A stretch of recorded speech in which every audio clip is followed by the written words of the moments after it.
Yo, where'd he go? He was in the chat. Hang on, guys, we're about to start. Hang on, I'm gonna put on my video. Where's Dumanat? Where's Dumanat? I sent him the link. Where is he?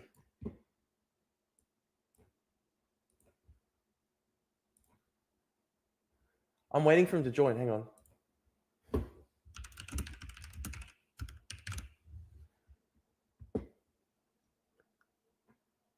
Sorry, guys. Give it a second. Give it a second. I'm waiting for him to join. And then I'll put on my video.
Yo, hello?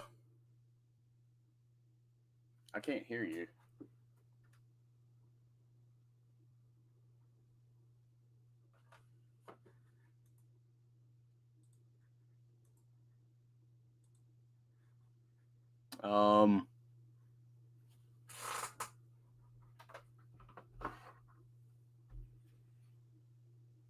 Can you hear me? Yes, I can now. Okay. Where's your video, man? It won't. I did.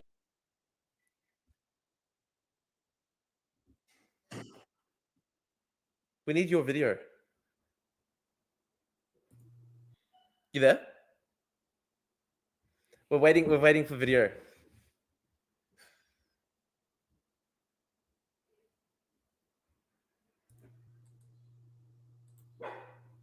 Is it? Hold on. It's saying that. So, okay.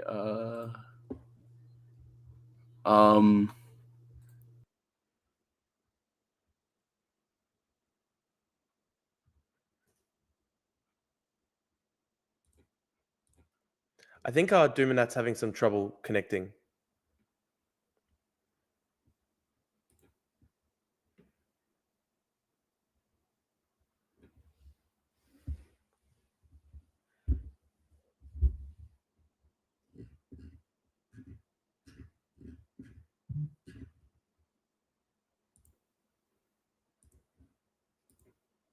Hi, Drew. Love from China. Thank you.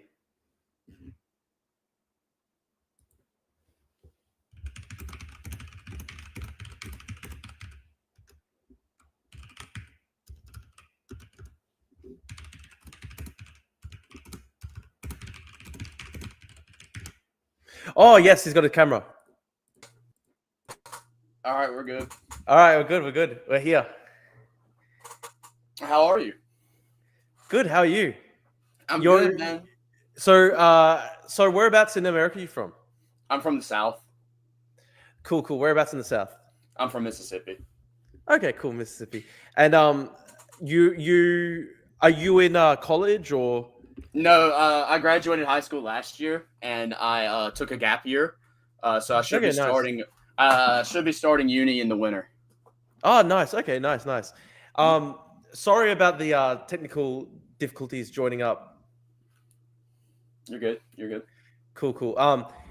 It's no, it's good. I wanted to say it was impressive that you had all the studies memorized when it came to Medhi Hasan. I actually think you debated him pretty well. I think out of everybody there, you actually debated him the best.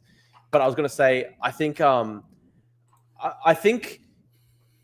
like you shouldn't have said straight at the end like you should get out of the country. Listen, I think Medhi is a bad person, but I He think should get out of the. He should get out of the country. Look. I actually think when it comes to Medhi Hasan, and I don't think it's a race thing. I think it's because he's like not grateful to America.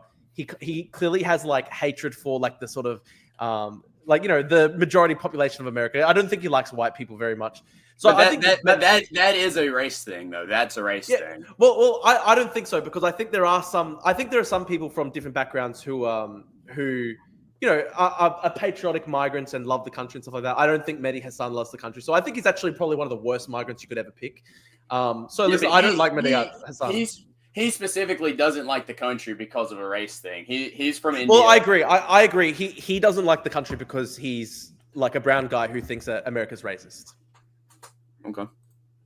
But, and my stance is this, right? Like I think if you're somebody who is patriotic, if you come to America as a migrant, you're fully patriotic. You're not somebody who advocates infinity open borders migration. Because one of the problems with Medhi Hasan is that he basically advocates chain migration.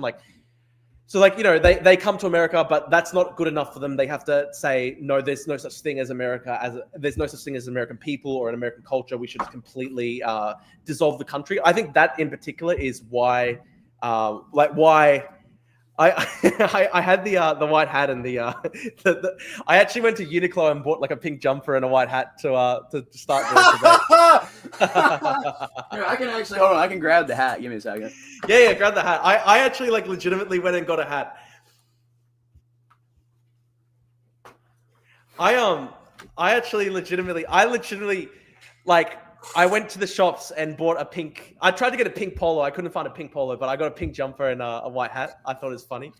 But yeah, what I was going to say, I think the problem with Medhi Hasan, if he was somebody who was like, I love America, I respect the fact that there is an American people, an American culture. I'm grateful for America for welcoming me in, and I don't want to necessarily change the entire country. I'm happy with the essential culture and the civilization of America to continue. Then I think there wouldn't be a problem. But I think the problem with Medhi Hasan in particular is that, like, I think he has a lot of race resentment. I think he doesn't like white people. I think he looks down upon white people, and I think that is, I think that's ultimately the problem with somebody like Medhi Hasan. My stance is this, right? Like, if you're a migrant, you have to be grateful to the country. You have to be respectful to the culture that existed before you. You can't advocate infinity open borders migration. You can't say that the country was always a land of immigrants and should be dissolved.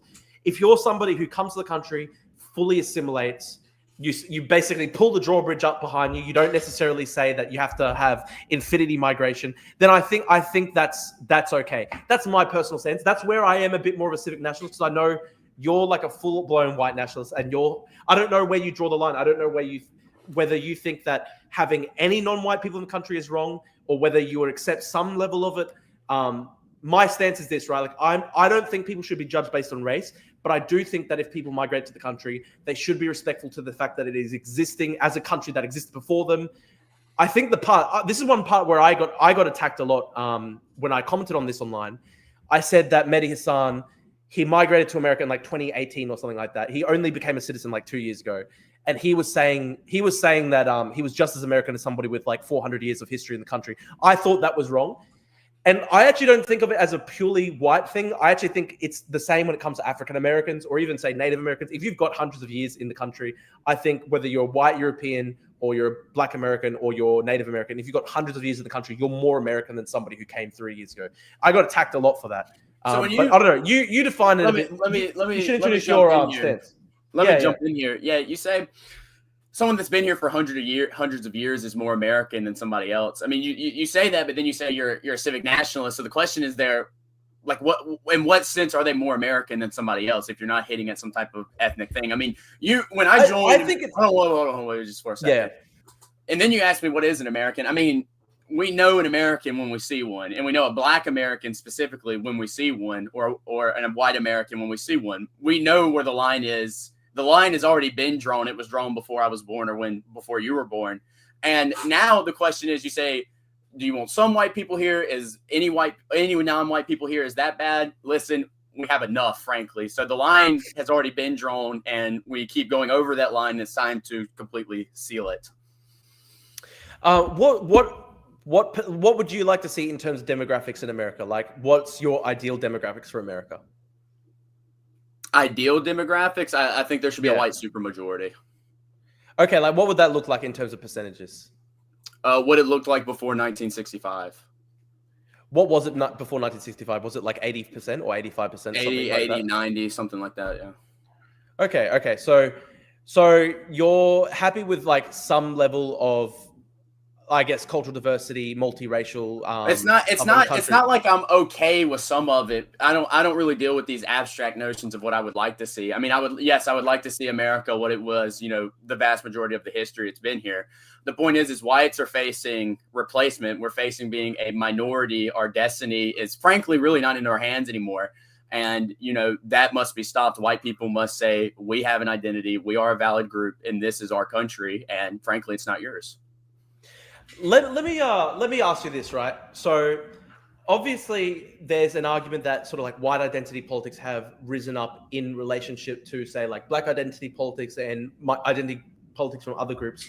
Why is, say, identity politics for whites a good road to go down rather than, say, for example, because I agree, part of the problem, right, is obviously there are identity politics for non-white groups, and they push group demands and they want to make race a really salient feature of American life again.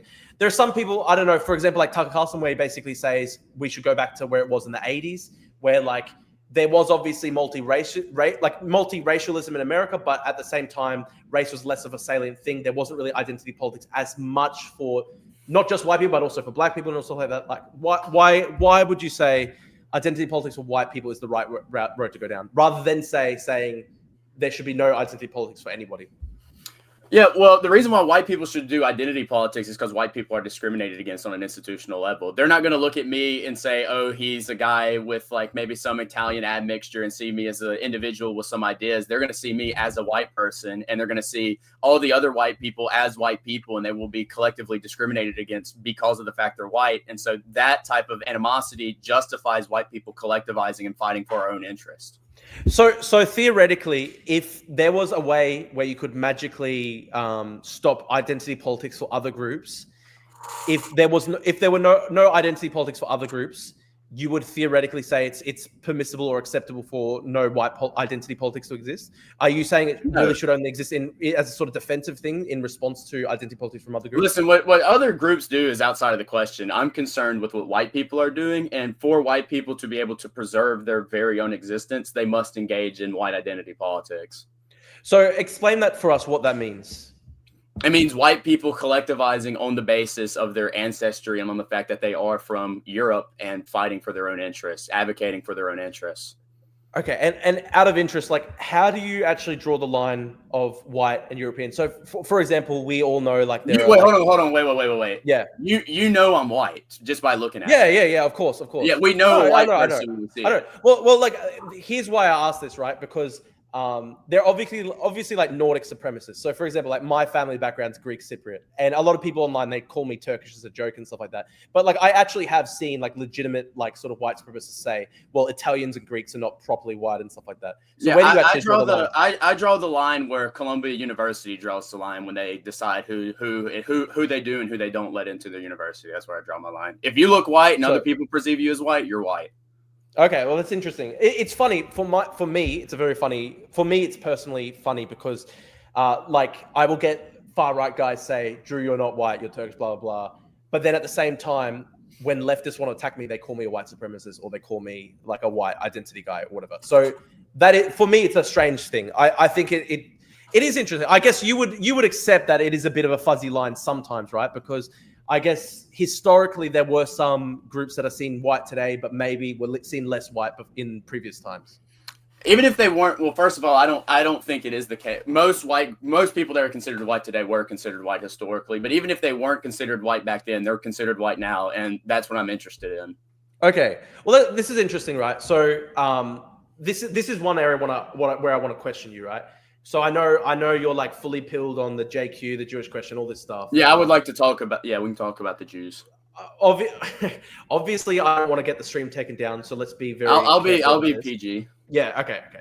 So look, I've seen your posts. I've seen you promote like Hitler edits and shit like that. So I know you don't say that you're a neo-Nazi, but you have, I guess, posts talking about Nazism, seemingly supportive of Hitler and stuff like that.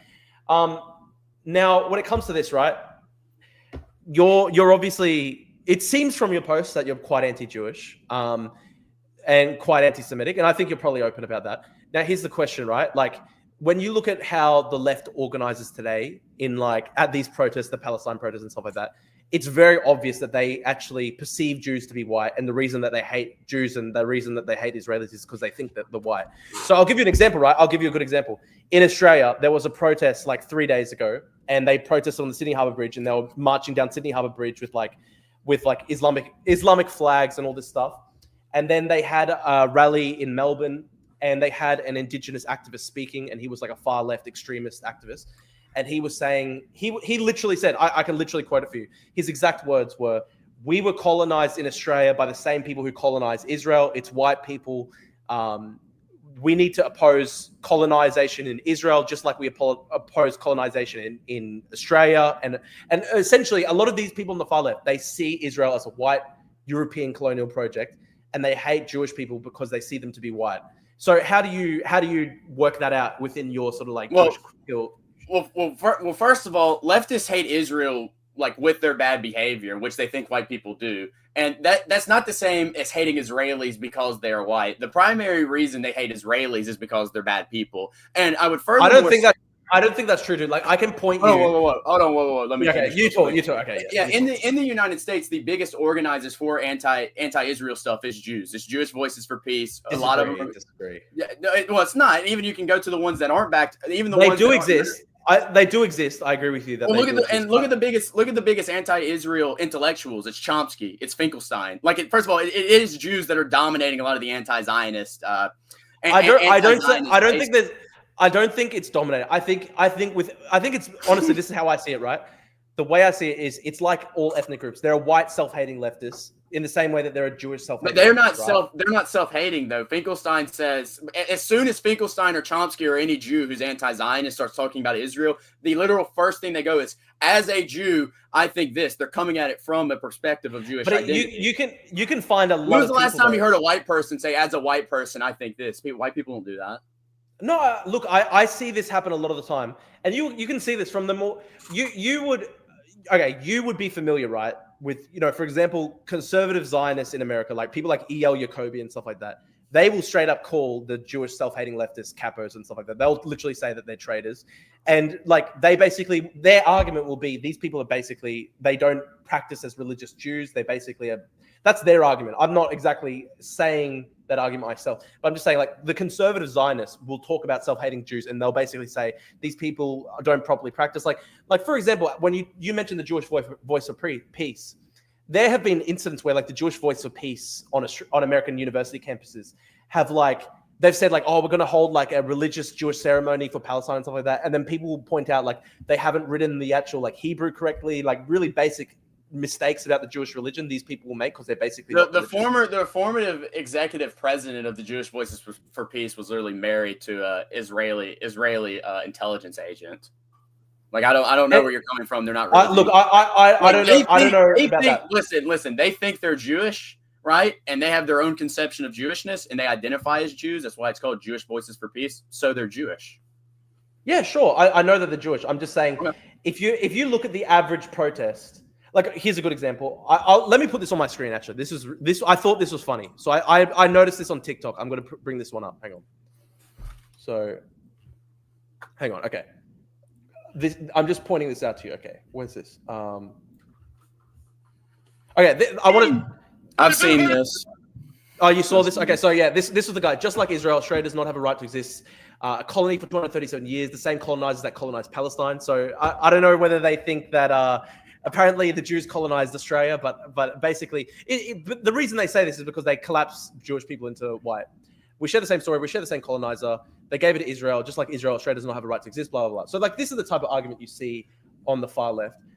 Where's this one that I wanted to show you? But if I could comment on that for sure, one moment. The only thing I would say is that type of stuff happens like America, and usually it's Jewish people who are organizing these protests. And so I think they're mostly Muslim.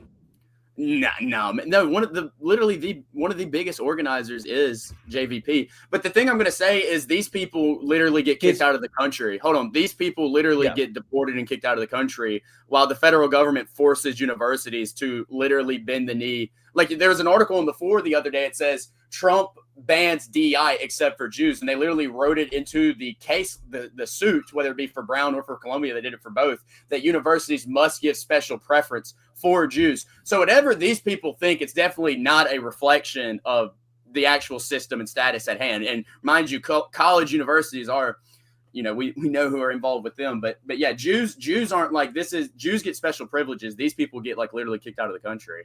Okay. I want to ask you this, right? So let's watch this video from Texas. Well, do you have anything where I just said that? Yeah. Like I'm elaborating on my point where I want to point to you the fact that a lot of these rallies are basically just Muslim rallies. So I'll show you this video, right? They had this thing. I saw this on TikTok. I opened TikTok the other day. This is the first thing I saw. It was rednecks support Palestine. And they were trying to make it out like this was sort of like an authentic Texan protest. And like, let's watch this, right? Hang on, it's loading up.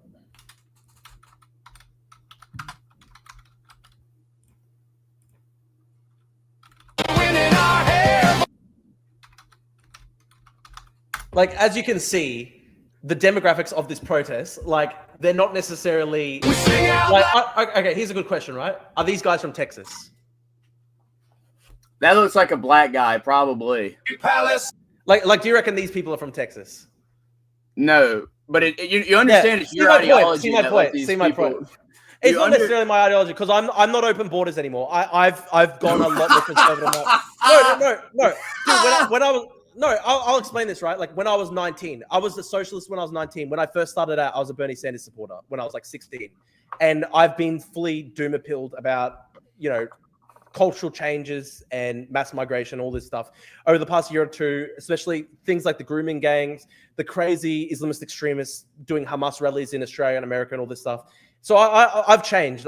My politics have actually changed a lot of this stuff. I want to make clear, like I still believe that I'm not somebody who believes in 100% ethno states. I still think, that some level of migration and diversity can be a good thing, but I think there should be a dominant culture in the country, and the dominant culture should be Western. That's my stance, right? Yeah, so a couple things here. Number one is I don't stand in solidarity with pro-Palestinians. I stand in solidarity with actual Palestinians. That's the first thing. And then the second thing I'm going to say is I'm sure you know about like how much, the Open Society Foundation has given millions of dollars to groups like these, literally Muslim anti-Israel protests. I think Soros is an idiot. Well, I don't. Well, I think Soros is an idiot. You There are can a lot of think Jewish that, people who hate Soros. but Like the government of Israel Netanyahu literally does Soros memes. Like right, but the government of Netanyahu Israel also hates funded. Soros. Hold on, And I don't like Soros Netanyahu. I hate this. I hate Netanyahu. But okay, but Soros funds also J Street, which is the biggest liberal pro-Zionist NGO that there is. They're just liberal Zionists. And George Soros and Alex Soros literally said that the Open Society Foundation is a Jewish organization. They do it for the benefit of the Jewish people and their Jewish identity due to Soros's accidents or his history inside of Germany during the Holocaust. He does what he does for the Jewish people. So that's the point, is even you can show me all these brown protesters, whatever you want to say, you can relate it back to they think that Jews are white. Well, it's Jews that are literally doing this, and I think there's a couple specific reasons why this is the problem though, right? Like, you think that Jews are a monolith. You think that every single Jewish person supports open borders, infinite migration. Well, that's what it seems like you're arguing. No, I understand the kosher sandwich very well. Some Jews like Stephen Miller are somewhat against it. You have Stephen Steinlein somewhat against it. He's like Stephen Miller's like the #1 guy against open borders migration. Yeah, mass deportations aren't actually happening, and they're thinking about doing a amnesty program for farm workers, right? So you think Steve Miller's the one doing the amnesty for farm workers? He's a part of the administration. He's like the top guy. Dude, they always start. But all the reporting from inside the administration shows that Steve Miller is the one fighting for more deportation, and then there are other people inside. That's not true. Who are trying to fight. That's true. That is true, dude. He's hardcore. I'm not even endorsing Steve Miller, but I'm saying he's super hardcore. No, he tweets about being anti-immigration, but if you look at the actual substance, in fact, during the first administration, he was known for tanking anti-immigrant bills because he specifically couldn't take the credit for it. And one of the women that was involved in the administration wrote and talked about Stephen Miller. He's tanked multiple anti-immigration bills, and I'm sure there are some Jews that are against immigration, but it's still specifically for Jewish reasons, like the guy for Center of Immigration Studies, Stephen Steinlein. The Jewish stake in the changing of America's demographic. He makes the whole point that we should be anti-immigration because it might, in fact, hurt Jews. But the vast majority of Jews, specifically for Jewish reasons, are in favor of open immigration. And even the ones that are against it, it's still that Jewish identity. I don't think that's true. Every single Jewish person I know since October 7 has turned way more right-wing on migration. Since what? Since what? Since October 7. Yeah, like I said, they're becoming right-wing for Jewish reasons, not white reasons. Well, no, not Jewish reasons necessarily. People just... why was it October 7th that caused it? Okay, I'll give you an example, right? I became way more anti-crime after I personally got robbed. Was that like a Jewish reason, right? Like people change. Because you're not Jewish. They're becoming more right wing because Hamas attacked Israel, and Israel's been literally in a total war, total death situation for the people in Gaza. Jews kind of fear that, and so they see that the left wing is doing the pro-Palestine stuff, so they become more and more right wing, specifically because, like you said, after October 7th, it's because of Jewish reasons, not white reasons. They do not see themselves as white. They see themselves primarily as Jewish. I think there are plenty of Jewish people who see themselves as white, and I think you're just like, I think your problem is that you're seeing it as a monolith right now. There are so many. Wait, me saying that there's left wing Jews and right wing Jews, that completely contradicts. They see it as a monolith. I'm saying they're ethnocentric. I know. I'm saying they're ethnocentric, and what motivates their politics, whether it be far left or far right, is their Jewish identity. And even if they see themselves as white, that is only secondary. Primary, they are for Jewish interests. So where do you make that argument then? Like what informs that argument for you? Go look at the ADL and the American Jewish Congress. Like that's to me that's just the Orthodox Union. The Orthodox Union. Dude, again, I think this is just an example of there are left-wing Jews and there are right-wing Jews. Every single ethnicity has left-wingers and right-wingers. Yeah, I know. Wait, hold on. Jonathan Greenblatt was pushing the most woke bullshit you could imagine in 2021. As soon as 2023 happens, he turned October 7th in 2023. He turns on the Zionism. He turns on the right-wing nationalism. He's literally the exact same fucking person. Go look at all the Jewish NGOs. I want to. But here's something here's an interesting thing, right? I'm not Jewish, but watching what happened on October 7, this is what happened for me, right? I watched what happened on October 7. I saw all these leftists say this was decolonization. Because I watched it, right? Like I saw all the videos as they came out. Like because Elon removed censorship on X, so you could watch. I literally watched the videos. There were just piles of bodies, like in some of these towns in southern Israel, just piles of bodies. I saw the first footage that I saw of the when they went to the Nova Festival, the first responders, and literally just piles of corpses. And I watched this, and then I saw people who were. What's the laugh about? What's the laugh?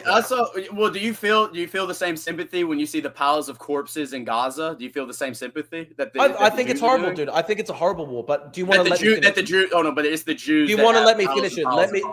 Let me finish my point, right? Let me finish my point. I saw this, right?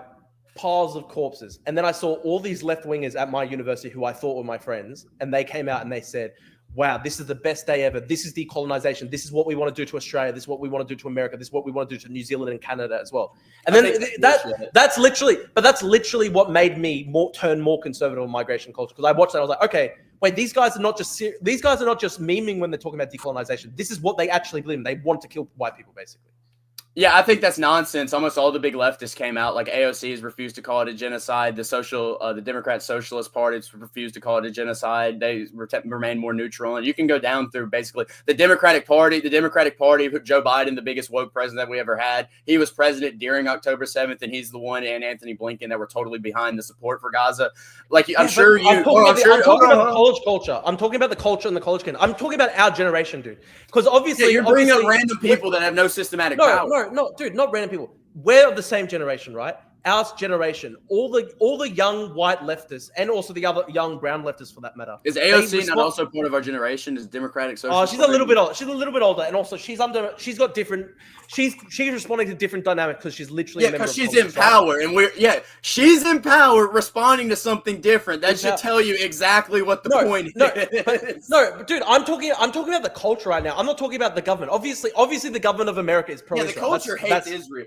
Sure. Young people don't like Israel for good reason. What I'm saying, right, is when you actually look at the culture on October 7th, remember that famous tweet, the one that came out, and that girl, she was like a Somali girl in Minnesota or whatever, and she said, "What did y'all think decolonization looked like? Vibes, papers, essays, losers." Like this is what, and it got like 100K likes. This is what I'm talking about in the culture. There were so many leftists. A lot of them were the children of migrants, the grandchildren of migrants, also white self-hating leftists, and their response to October 7th and seeing the massacre was, "This is awesome. This is what we want to do to white people across, America, Canada, New Zealand." I'm sure some non-whites think that. You're just making the case of why I don't want them in my country. But we're talking. You brought up Jews for a reason. Thought we were talking about Jewish systematic power. The Jewish response to this was to completely shift their politics, what it has been for basically the history of what Jews have been in the country. They advocate for Jewish interests, not white interests, even though those things might sometimes... That's ridiculous. They're acting like they're a monolith. They're acting like a monolith. Jews created these golems that they're now having to deal with. Jews created critical theory. Jews created this critical white stuff. Yeah, they did. Who was the Frankfurt School? Yeah, they were Jewish, but it doesn't mean Jews created it. No. Yeah, no, they literally did. Not only were they Jewish, but the American Jewish The American Jewish Congress is who published the authoritarian personality and the dialect of the Enlightenment. It was not international, but the unified Jewish community and their spokespeople who created critical theory. They're the people who published the books. Dude, if I write, my family background's Greek, right?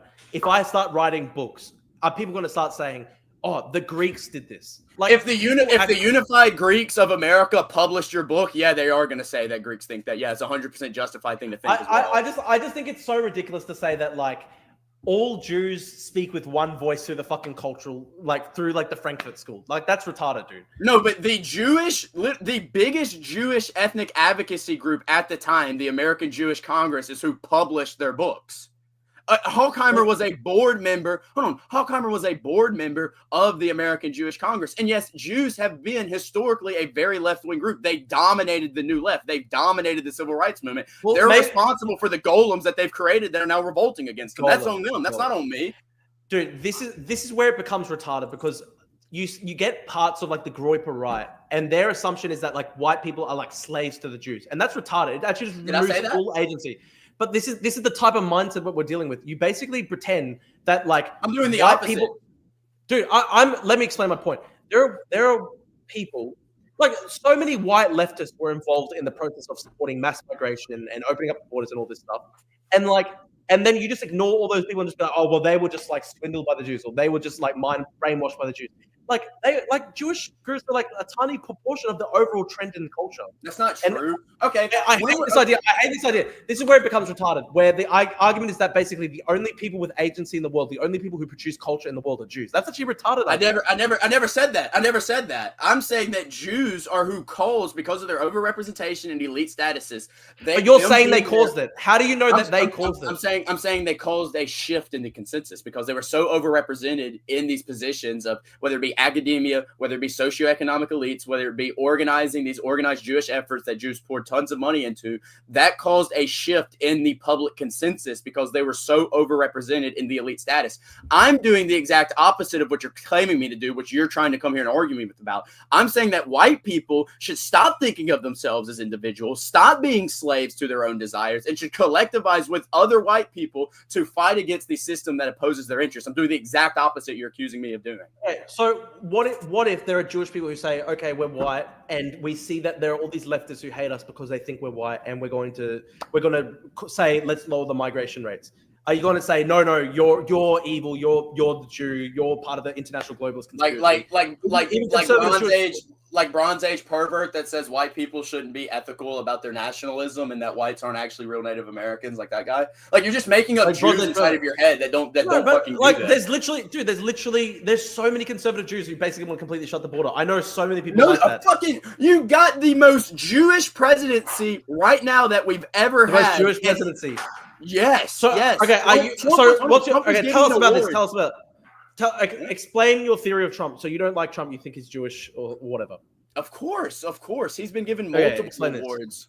Yeah, he's been giving multiple awards by Jewish people for his support for Israel. Mark Levin, I believe it was, called him the most Jewish president that we've ever had. He's best friends with Bibi Netanyahu. His grandchildren are Jewish. He's had tons of connections to Jews since he's a landlord from New York. You think he's not going to love Jews? That's all he did fucking business with.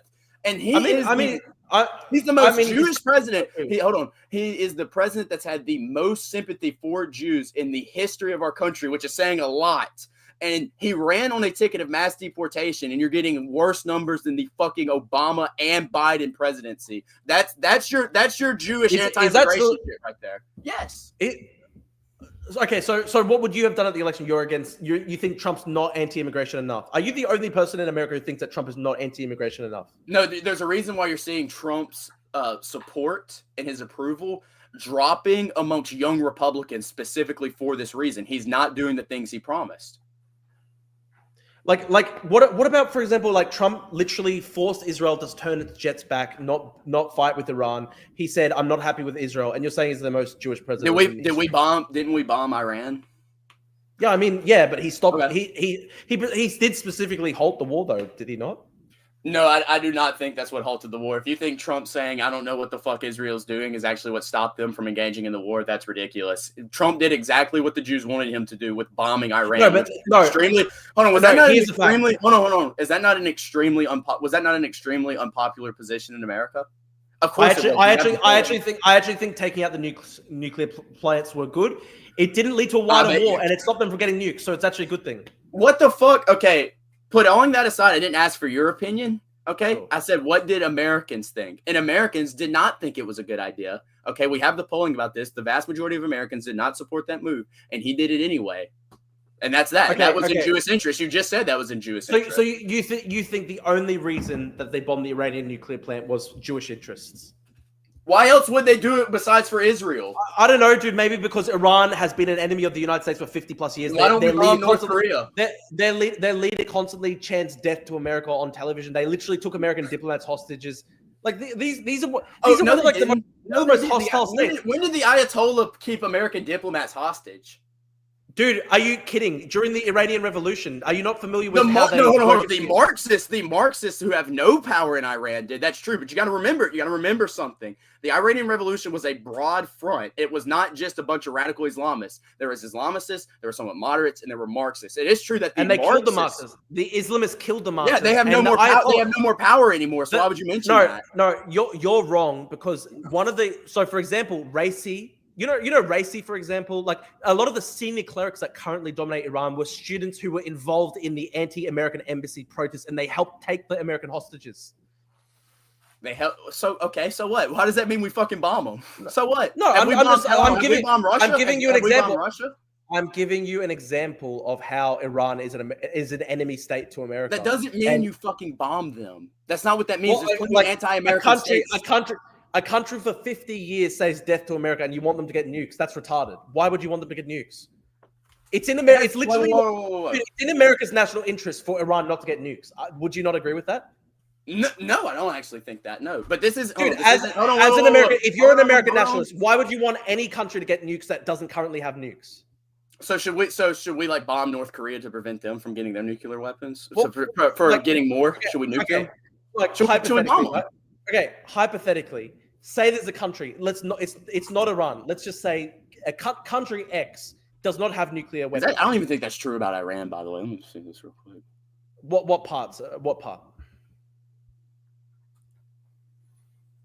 Is it? I mean, is it not? Listen, we can do the Iran stuff if you want to. I mean, I was right about the American. Is it not true? Is it not true? Like that U.S. shot down like Iranian passenger jets and like they gave Iraq. I mean, like, that was horrible. I agree, that was horrible. But it's us. That only happened after years of tensions when it was an accident by the United States. Americans actually paid the families of the flight victims. Yeah. It wasn't. You actually think your own country shot down an Iranian passenger jet on purpose? I mean, I have no reason not to think that. We've been antagonizing Iran for years, dude. I mean, why did the Iranian? What happened? What happened to the prime minister that calls for the reason of the Iranian Revolution to happen in the first place? Hush mode! Hush mode! Hush mode! Hush mode! Dude, you should relax a bit because I'm actually not raising my voice, and you're the one who's like raising your voice and getting You've interrupted me multiple times. I'm gonna get a little loud. Okay. Anyway, listen. Let's get back to topic. We don't need to do a history lesson about Iran. Okay. We don't have to go into Iran. I was saying that even if it wasn't Iran, if say it's country X does not have nuclear weapons. They're trying to get nuclear weapons right now. It would be in America's national interest for them not to get nuclear weapons, correct? Because you would want to have a nuclear hegemony, wouldn't you? No. I think that's been a horrible. Listen, I don't want to. We agreed to civic nationalism versus ethnic nationalism. And How about? I'll answer this, but this is the last thing I'm going to say about it. No, the policy of denuclearization has been a disaster. And if the consequences, if we try to say Iran, no more nukes, the logical conclusion of that is going to be regime change. And that would be way, way worse than anything that could ever happen in the Middle East, because it would be just like what happened with Syria with literal fucking ISIS getting in power. So that's the only thing I'm going to say about that. Okay. We will put aside. Let's now stop talking about Jewish and Iran and stuff like that. Do you want to talk about civic nationalism versus ethnic nationalism now? Yeah, sure. Okay. Do you want to make your claim or explain? You can give your take first, and I'll respond to it. Okay, my take is sources right now. By the way, okay. I'm just grabbing sources, but you can go. What do you say? I'm just grabbing if it turns down to an empirical debate, I'm just getting like my sources ready. Okay. Anyway, I want to I'll make this clear, right? I am different to other civic nationalists in that I don't think that populations are just can just be swapped out. I'm not a blank slatist. So, for example, there are some people who will argue it'll be like the Medhi Hasan position, where he basically says that anybody who comes to America becomes a citizen, they automatically, as American, as somebody who has had generations of history in the country. I think that's wrong. So I do actually think there is such a thing as nation states. I do actually think that, the cultures and the majority population of the country should be preserved. That said, within that framework, I'm not 100% Aryan ethno-state person. I think that there should be some measure of diversity, some measure of, migration. I think, for example, there are exceptional individuals who can contribute to the country. I'd say somebody like the Microsoft CEO, Satya Nadella. He's obviously a genius. So would you accept that at least in exceptional cases that migration can be a good thing? No, because when you say good, you're speaking of a type of good that I'm not speaking of. You could bring over Albert Einstein, and I would say that's not good, because we're not really. We're not dealing Why? with utility. Yeah, because we're not dealing with utility maximization when it comes to economic growth or anything, or innovation or anything like that. These groups don't innovate more than white people. But even if you presuppose that they did, no, I would not be for that, because I'm dealing with the preservation of my race, the preservation of my extended family, and that's much more important than any type of economic growth or innovation that could possibly. Okay. Let me explain this, right? I just clarified that I'm against replacement levels of migration. I don't want to see the mass dilution of Americas as a So what do you population. mean when you say you're a civic nationalist? Then what are they supposedly? My civic nationalist position is that I do think that migrants can assimilate. So, for example, I think somebody like Rishi Sunak, or I don't know, even in my case, right? I think people it can actually culturally assimilate to a country. I do think though that like the current numbers are too high. You can't have assimilation when you have massive volumes of people. And I think too many people on the left basically think that you can just basically swap out countries and like borders are just irrelevant. I'm not like that. I don't agree with that at all. But So you didn't answer me. What are they replacing? Because you said you're a civic nationalist, and we defined civic nationalism before we started the debate. Civic nationalism is a nation is made up not of a ethnos, that an ethnicity is not what gives the nation. That's not what makes the nation. What makes the nation is ideas, it's institutions, it's whatever. I do think ethnicity is relevant. I guess the way I'd explain it is I don't think ethnicity is the only component or the exclusive component, but I do think it is part of it. Yeah, so if it's part of it and they don't share the ethnicity, then what does that mean? I think people can come to America or Australia and stuff like that if they don't have the same ethnicity. I think they can assimilate, but there should be a demand for assimilation, and there should be way less numbers, and the migration should focus on exceptional good cases of where people can actually ethnic nationalism, right? It's ethnic nationalism, but because you're an immigrant and you're not an Anglo-Celt. Well, that is your position. No, I'm not necessarily an immigrant. Like I've got 4 generations history in Australia. I don't support replacement level migration of Australia. I thought your parents immigrated into Australia. No, my great grandparents on my mother's side and my grandparents on my father's side. Okay, so okay, that's fine. So you're saying what makes a nation? When you say ethnicity, is that a necessary or a sufficient condition? I think it's a part of the nation. So I'm not like one of those leftists who think that it's just completely irrelevant. I think ancestry, being part of a people, is part of it. But I do think that, like for example, in my case, right, I think that Greek Australians who have assimilated over generations, I think that they should be considered part of the nation.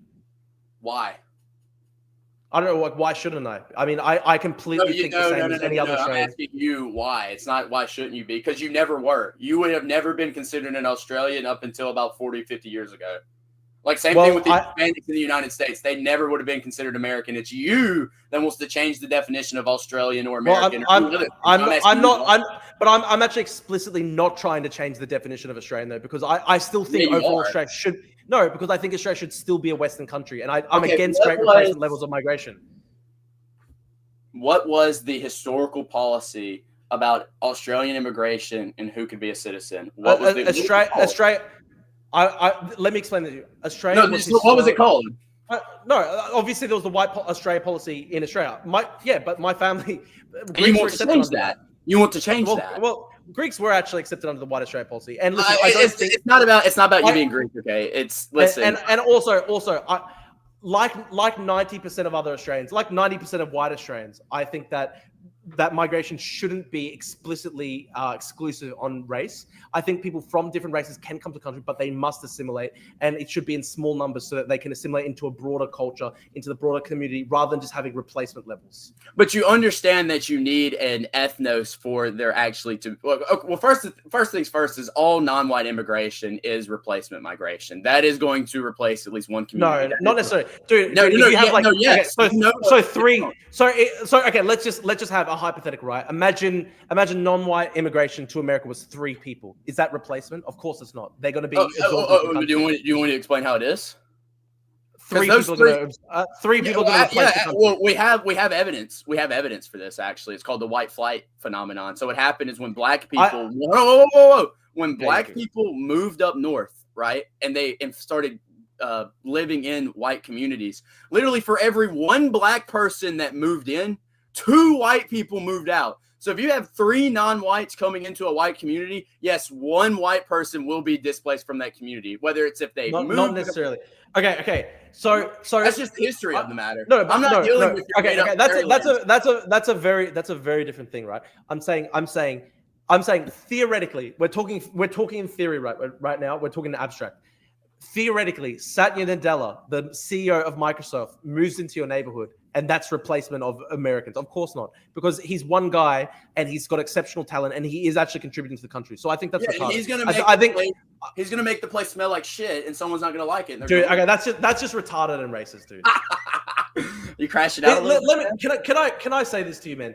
I actually think you're a really smart person. I genuinely think that. I was actually really impressed that you knew the authors. Dude, you know I'm a smart guy. You know I'm a smart guy. You know I am. Dude. Okay. We can crack a little bit of jokes. Okay. Dude. Relax for a second. I'm actually complimenting you. You're a younger guy than me. I think I watched you against Medhi Hasan. I thought for most of that debate you did really well before you got really emotional. I think the parts where you memorized the debate authors, when you memorized the authors of those studies, I was very impressed. I thought that was really intelligent. You can argue intellectually. I'm actually saying to you, dude, you're a smart person. You shouldn't do stupid shit like this. You're just going to marginalize yourself. No, it's true though. It's true. Dude, I would bet 80% of the chat laughed when I said that. It's obviously a joke. Now listen, because yes, you've got your audience or whatever. But here's why you're being stupid, right? If you were just a normal conservative person who said, let's reduce migration by 90%, and that doesn't work. And you didn't do stupid Hitler shit, and you didn't do, or Satya Nadella smells like shit. Dude, you would be 100% more effective at reducing migration. I don't understand that strategy. Hold on. If you listen, I don't listen. You can bitch and moan about that all you want to. You want to go to theory, I'm going to joke on it a little bit. Replacement migration is an empirical fact. It has to be dealt with the facts of the matter. And I said I don't want that. I said I explicitly say but there's that migration should not demographically replace. You not wanting that is a submission and an admission that white nationalists are correct, which is when there's a white country and non-whites come in there, they fundamentally change the country in a way that is completely different from when they were previously not in there. Now, the furthermore, you said something about if you were just a normal Republican and you wanted to, if you just said, well, cut migration by 90%, and then you would be doing wonders. We've tried that before. Who do you think Pat Buchanan was? And he fucking failed miserably in the 90s. Who do you think? Like, there's been plenty examples of Republicans who are. So you think Nick Fuentes is going to be the president? You think you say that Trump? Even you say Trump's not good enough. So you actually think Nick Fuentes is going to be the president one day or something like that? That's retarded, dude. If Nick was the president one day, he would prove all of us right within a year or two. You would deport. There would be massive amounts because the demographics would change. You would have all illegals deported. You would have a moratorium on immigration. The country would become 70-80% white again in the span of 15 to 20 years, and the country would radically improve. And all white nationalists would be proven absolutely correct. Fuentes is the first Latinx president. I mean, how do you deal with the fact that Nick Fuentes is like 20% Mexican? What are the percentages that you accept? Well, listen, I'm not here to talk about Nick Fuentes. I'm Doomer Nat. It's nice to meet you. I like Nick, and if you want to do this thing, his grandfather's Mexican, his grandfather's mestizo. Okay, so even that 20% Mexican is still 50% European. He's done his DNA test. He's like 80-90% white. But the most important thing is Greek Cypriot. Like, I'm 100% Greek Cypriot on all sides of my family. I'm literally more European than Nick Fuentes. No, but Greek Cyprus. I looked at the data. You people cluster more with Middle Easterners and Turks than you do. That's not true. It's actually not true, dude. That's actually not true. I've seen the data. We're actually closer to the Bronze Age Greek populations than other. That's even bullshit. Okay, whatever.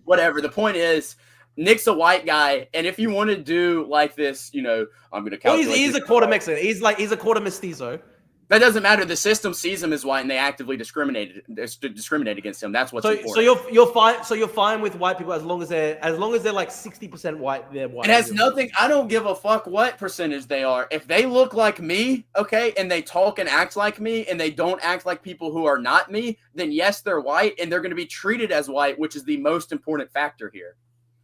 Okay, interesting. Now, listen, like, I don't understand why your whole thing is like seriously, Satya Nadella, the CEO of Microsoft, you have to say that he smells like shit, dude. Like, that's retarded. Come on, he's actually. Dude, stop getting off. This is a pivot. But I want to have a serious conversation though, right? You don't even think there's not even one good non-white person in the entire world, listen, dude. it's not a question of like moral character, good and bad. Okay. It's not, I'm sure there's plenty. My best friend, Marcel, he's a Dominican. He's a great guy. He's a very intelligent guy. I wish Would he more get white deported? people.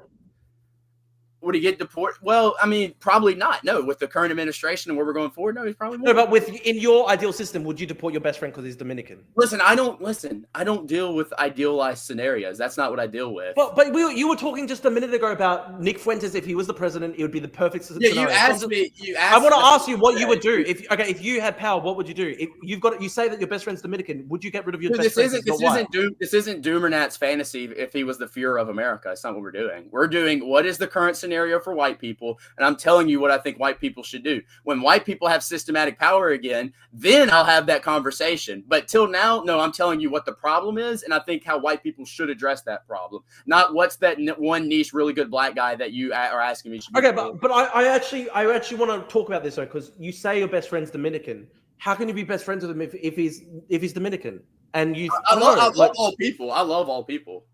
Okay, but you're literally saying that. So I don't know. You want to have completely zero non-white immigration.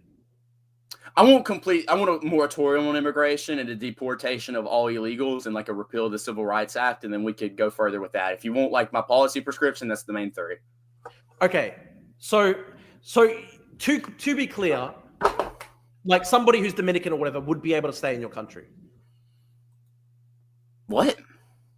I want to like, I'm trying to work out where you draw the line. Like your Dominican friend. The line has already been drawn. We have too many now. We must stop it now. We can start dealing with deporting legals who have been here for a couple of generations when we draw the line and say we're having no more. Then we can start talking about the legal situation. Until then, no more immigrants, deport people who literally aren't citizens. And then we can have the conversation about who can stay and who can't. Okay, well, why can't we have the conversation about that right now? Because it's an interesting conversation. It's not interesting. No, it's not. But it is though, because I'm trying to work out where your ideology actually interacts with reality. I'm trying to find where the line is for your ideology. I'm dealing with reality. You're the one who wants to talk about made-up fairy tale land. It's not made-up fairy tale land. I'm trying to work out what you believe in. I told you what I believe in. I believe in the preservation of white people and a future for white children. Okay. And I can say, yes, I think that America should be majority European, Australia should be majority European and stuff like that. But that's not good enough. You think that there should be a super majority. It should be a super majority. It's always been a super majority, and a super majority entails that white people can control their own destiny. White people can decide can decide the future for white people, and it's always been like that in this country and in Australia, and these countries were created for that very purpose. Let me ask you a question, right? If people were different races but they had the same culture, would you have a problem with it? Like, I don't know, I'll give you an example, like Clarence Thomas, for example. He's got full conservative values. Like, would you have a problem with that? Yeah. Oh, well, okay. A couple things here. Number one, conservative blacks do not have the same culture as white people. So that's the first thing. And the second thing is a more abstract question of if there was two different races, but they have the same culture, would I be okay with that? That's not a thing. Okay. Culture is a product of race, of your ethnos. It's something in reality that cannot fundamentally be separated.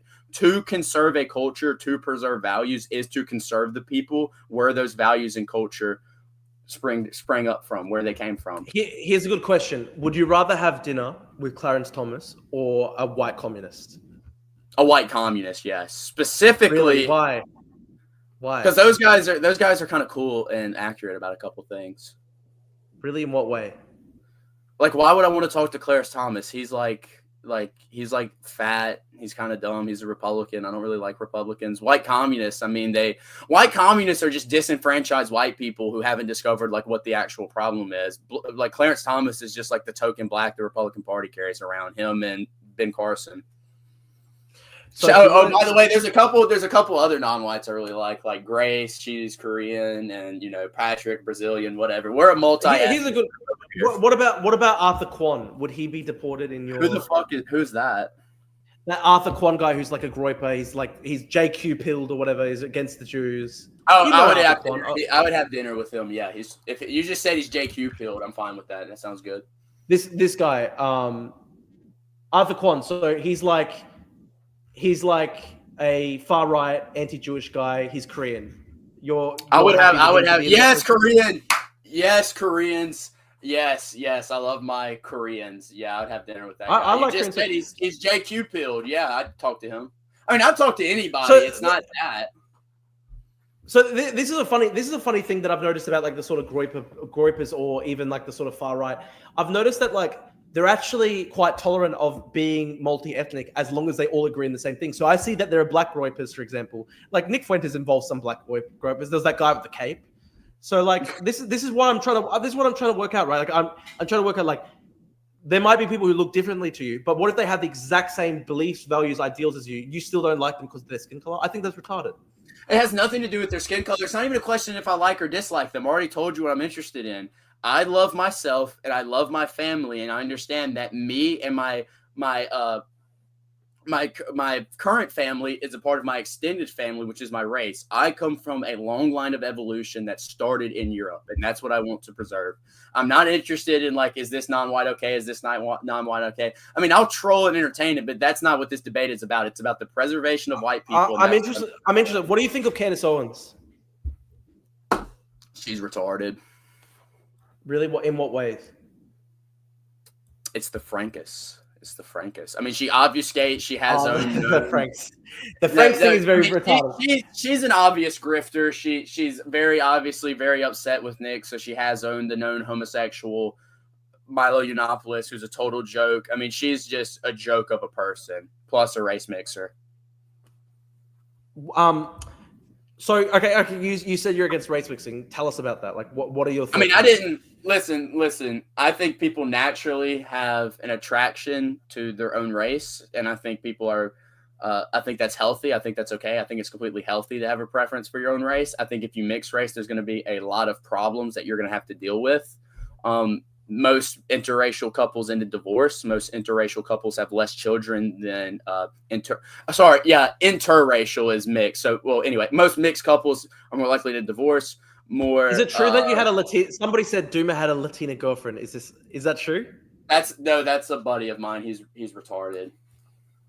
What are your thoughts on Big Booty Latina?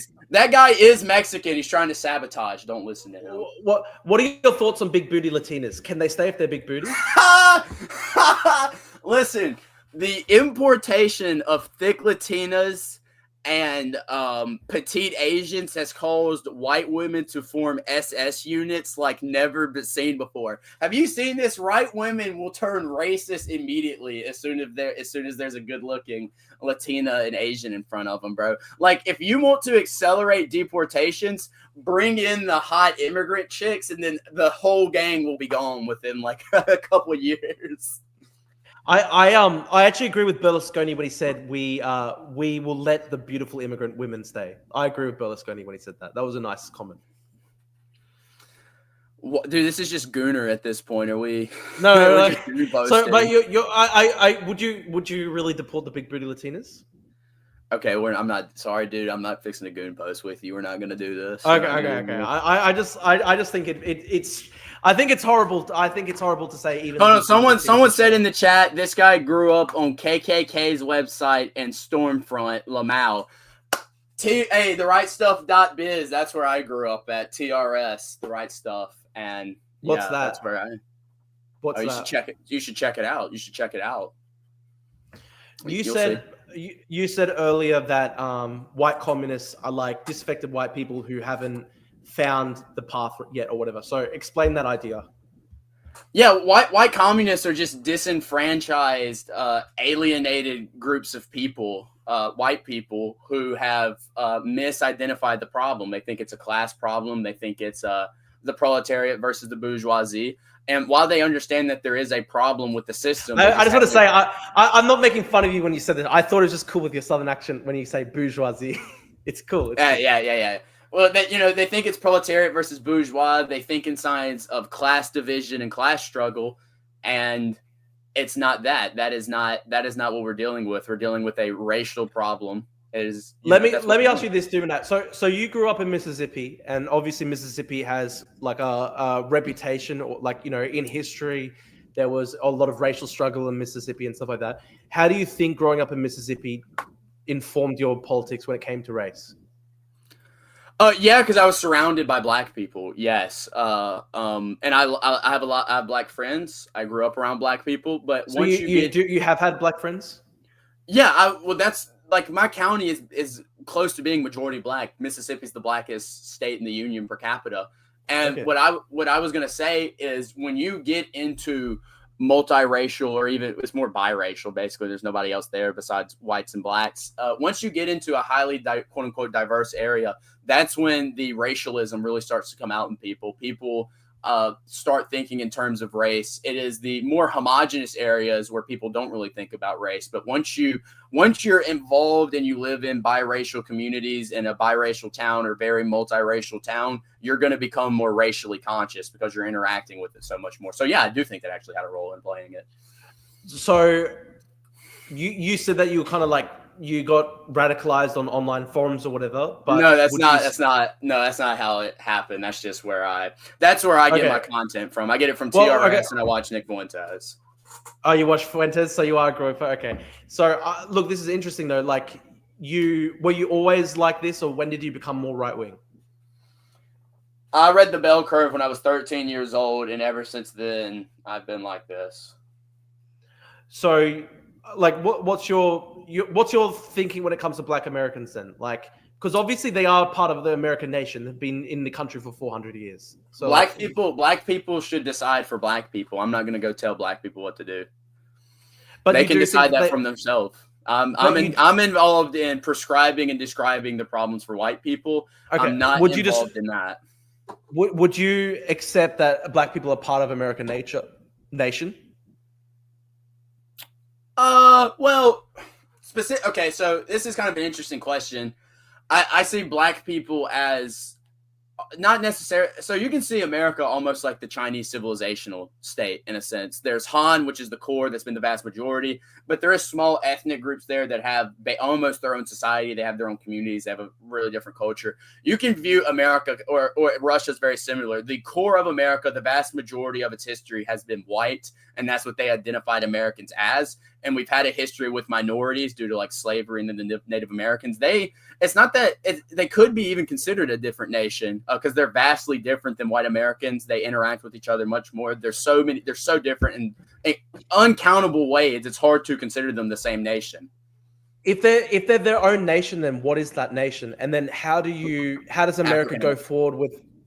They're African American. But what's the like? How do you deal with this long term if you want to have a white European American state? How do you deal with the?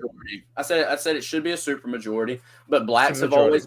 Well, yeah, because the same way that white Americans have gone through their own ethnogenesis that separates them from niche ethnic groups in Europe, black Americans have done the same thing. They've gone through their own ethnogenesis in America, and it's essentially. I think that's true. I actually do think that's true about ethnogenesis. Like, I do think that white Americans became their own race and black Americans became their own race through this process of ethnogenesis. I actually think that's true. So they developed as a different people with a different people. They are essentially their own different nation, and it is up to black people, not white people, to govern that nation and tell them what to do. But they can do it themselves. What should relations look like though between, say, like white Americans and black Americans, and like I would tell you this: it should not be the way it is now, where black people going around and kill a white person basically every day. It should not be like that. I can tell you that much. Well, look, if you look at the crime statistics, like it does seem that there's a lot more crime within the black community, like black people killing other black people. I don't think it's necessarily like fair to say that it's just race war against white people. No, you misunderstood me. So it is true that most black murder is inside of the black community, but once you look at intraracial statistics, so mixed race crime, black people commit far more crime against white people than vice versa. If you work out the numbers, it does work out to like essentially a black killing a white person every day. So they just kill a lot. Okay, so you read the bell curve, and the infamous thesis of the bell curve is that African Americans are like lower IQ by nature. And that's not the thesis of the. That's not. Well, it's part of the. It's part. The thesis is essentially that like East Asians are the highest IQ. whites are slightly lower than that. It's very close to the top, and then no, the whole point of the bell curve, race doesn't. I mean, they talk about race in it, but the thesis of the bell curve is just explaining what IQ is, how heritable is it, and it gets into how important IQ is, and then it gets into the differences of IQ, which also that's going to deal with race. But the thesis of the bell curve is not that there's racial differences in IQ. The thesis of the bell curve is it's just a book about IQ, and obviously there is variation in IQ between the races, so it does talk about that. But that's all everyone remembers the book for. But the book's like 800 pages long and talks way much more about that. Yeah. So you talk about it as though, I mean, okay, like what's your solution though? For example, like crime, poverty, that sort of thing in America for Black Americans. I don't have one. Black people can figure that out for themselves. And but you were talking about, for example, like violence between white and Black Americans. And if you want to talk about what's going to solve the Black crime problem, that's like pro-white. You should police their communities more. You should be much more tougher on crime. So, what was your experience growing up in Mississippi, having Black friends and stuff like that? I don't want to talk about my personal life, if that's okay. Okay, but like I'm interested though, like. Did you grow up with like sort of integrated town sort of thing? Like what do you think about, like, for example, the history of, like, say, integration in the South and stuff like the civil rights movement? Yeah. So civil rights movement was evil, and that's that. But I would say, in what way? Like even the peaceful civil rights protesters, like the ones like Martin Luther King. The Civil Rights Act was evil in the sense that it violates on people's rights to freedom of association. It's fundamentally an immoral piece of legislation. But so you think, do you really think that there should still be such a thing as like segregated lunch counters and stuff like that? If it's on people's own private community, I don't see a problem with it. Do you think people should be told what to do with their property? Especially like this. How is that harming? Like, how is that harming people? That people just want to be around people like them? I don't see the problem. Or like, I don't know. Like, you're the liberal here. Like, you should be the one that loves property rights and shit. Is this not a real violation? Yeah, but I don't believe though that people should be segregated at the lunch counter by race. I think that's wrong. You can think it's wrong all you want to, but you are a liberal. You have to accept. What about public buses? What about public buses when it's not private property rights? And public buses, do you really think Blacks should be sitting at the back of the bus? I think people will naturally segregate if they want to.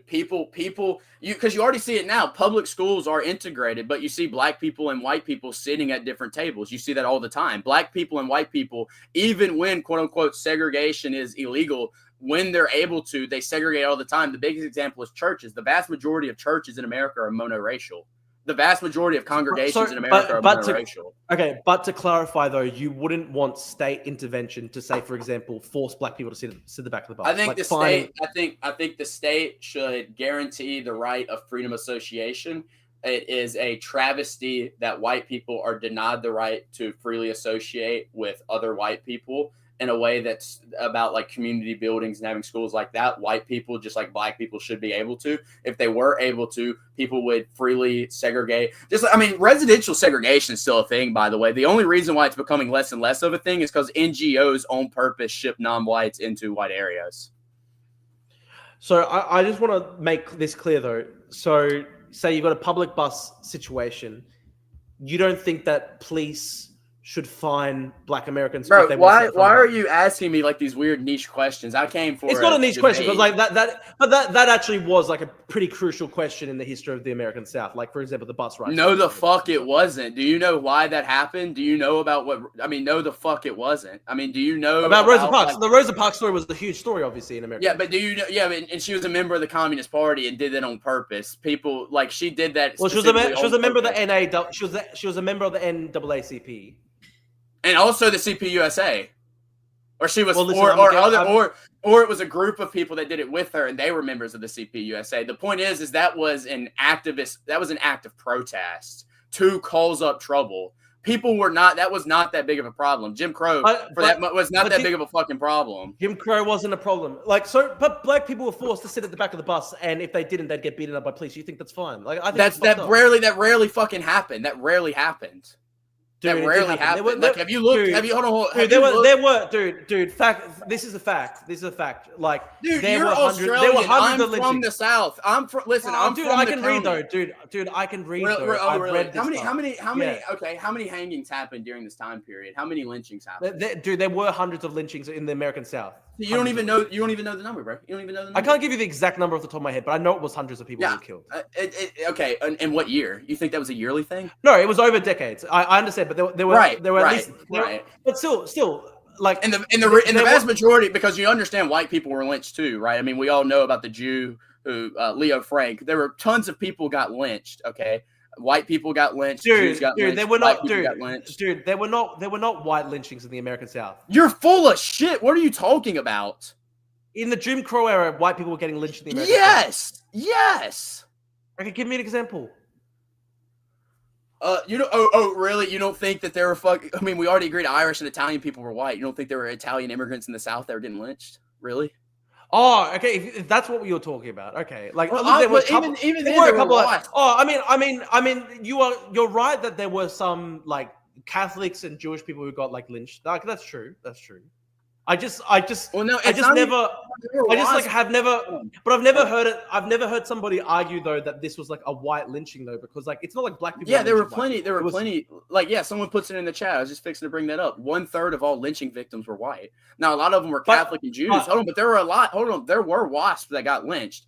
And what would happen was basically.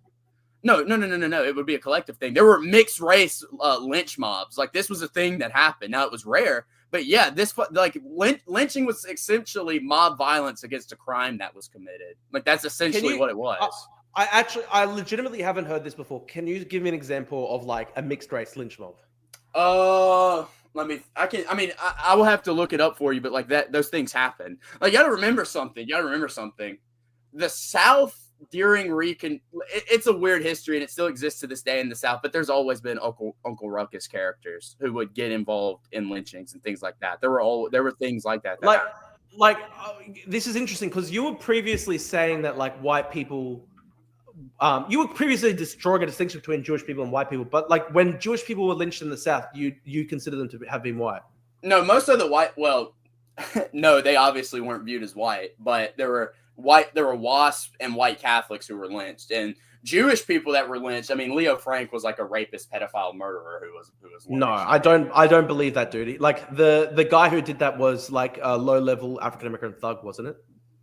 I don't think. What do you? Okay, you've been going on about how Jim Crow was racist and there was all these huge tensions with black people. You really? Yeah, it was a racist incident. Yeah. You really think the racist South, if the black person actually did it, don't you think they'd lynch the black person and not the white passing guy? Well, like it's come on, dude. Obviously, there was a lot of hatred of Jewish people as well. Like it's a complex thing. Not really. Like, you understand, like, the first Jewish person to hold like a high up position in a president's cabinet was the Confederacy. It was Benjamin Judah as the president of the Treasury of the Confederate States of America. I don't know. And you think that's like an inspirational thing? Fuck no, I don't. But you're saying there was a lot of Jew hatred in the South. Not really. There was there were Jewish people who were lynched in the South. No, the Jews dominated. Like, for example, the Jews dominated Charlotte, North Carolina, just for example. Like the Jews were involved in the South for the majority of the South's history. They've always been there.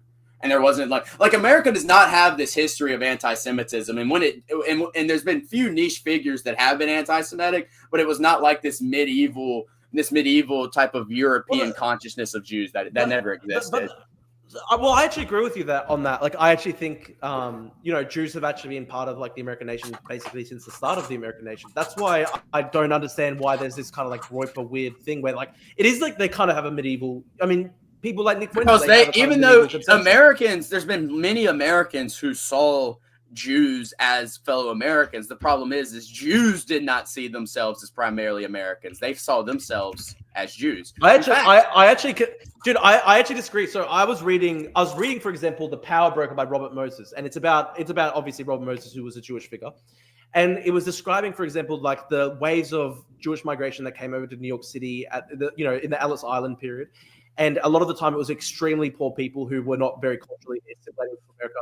And it was talking about how the Jewish organizations in New York City put all this effort into forcing them to assimilate, and basically they ran schools where they would try and teach the new Jewish migrants to assimilate into into sort of American culture and stuff like that. So I think it's just silly when you pretend that like Jews have always been like this outsider in American society and they don't have to consider them. But if it's as simple as that, why is it the case that the Jewish community organizations during the Ellis Island period in New York City, they put so much effort and invested so many resources into trying to assimilate the new Jewish migrants to New York City? That's complete bullshit. One of the first things the Jews did when they came to America was they set up the American Jewish Congress, and they set up eventually right after Leo Frank died, they set up the ADL. Jews have always been a very antagonistic part of America. And if you want to go through like the big Jewish bankers in the 19th century during the Ellis Island period, you have hold on. No, it's not. You have Jacob Schiff, who put many resources into the NAACP. The Jews dominated early, black activism. Almost all of the lawyers in the 30s of the NAACP were Jews. They were constantly having counteracting opinions of the consensus of white America.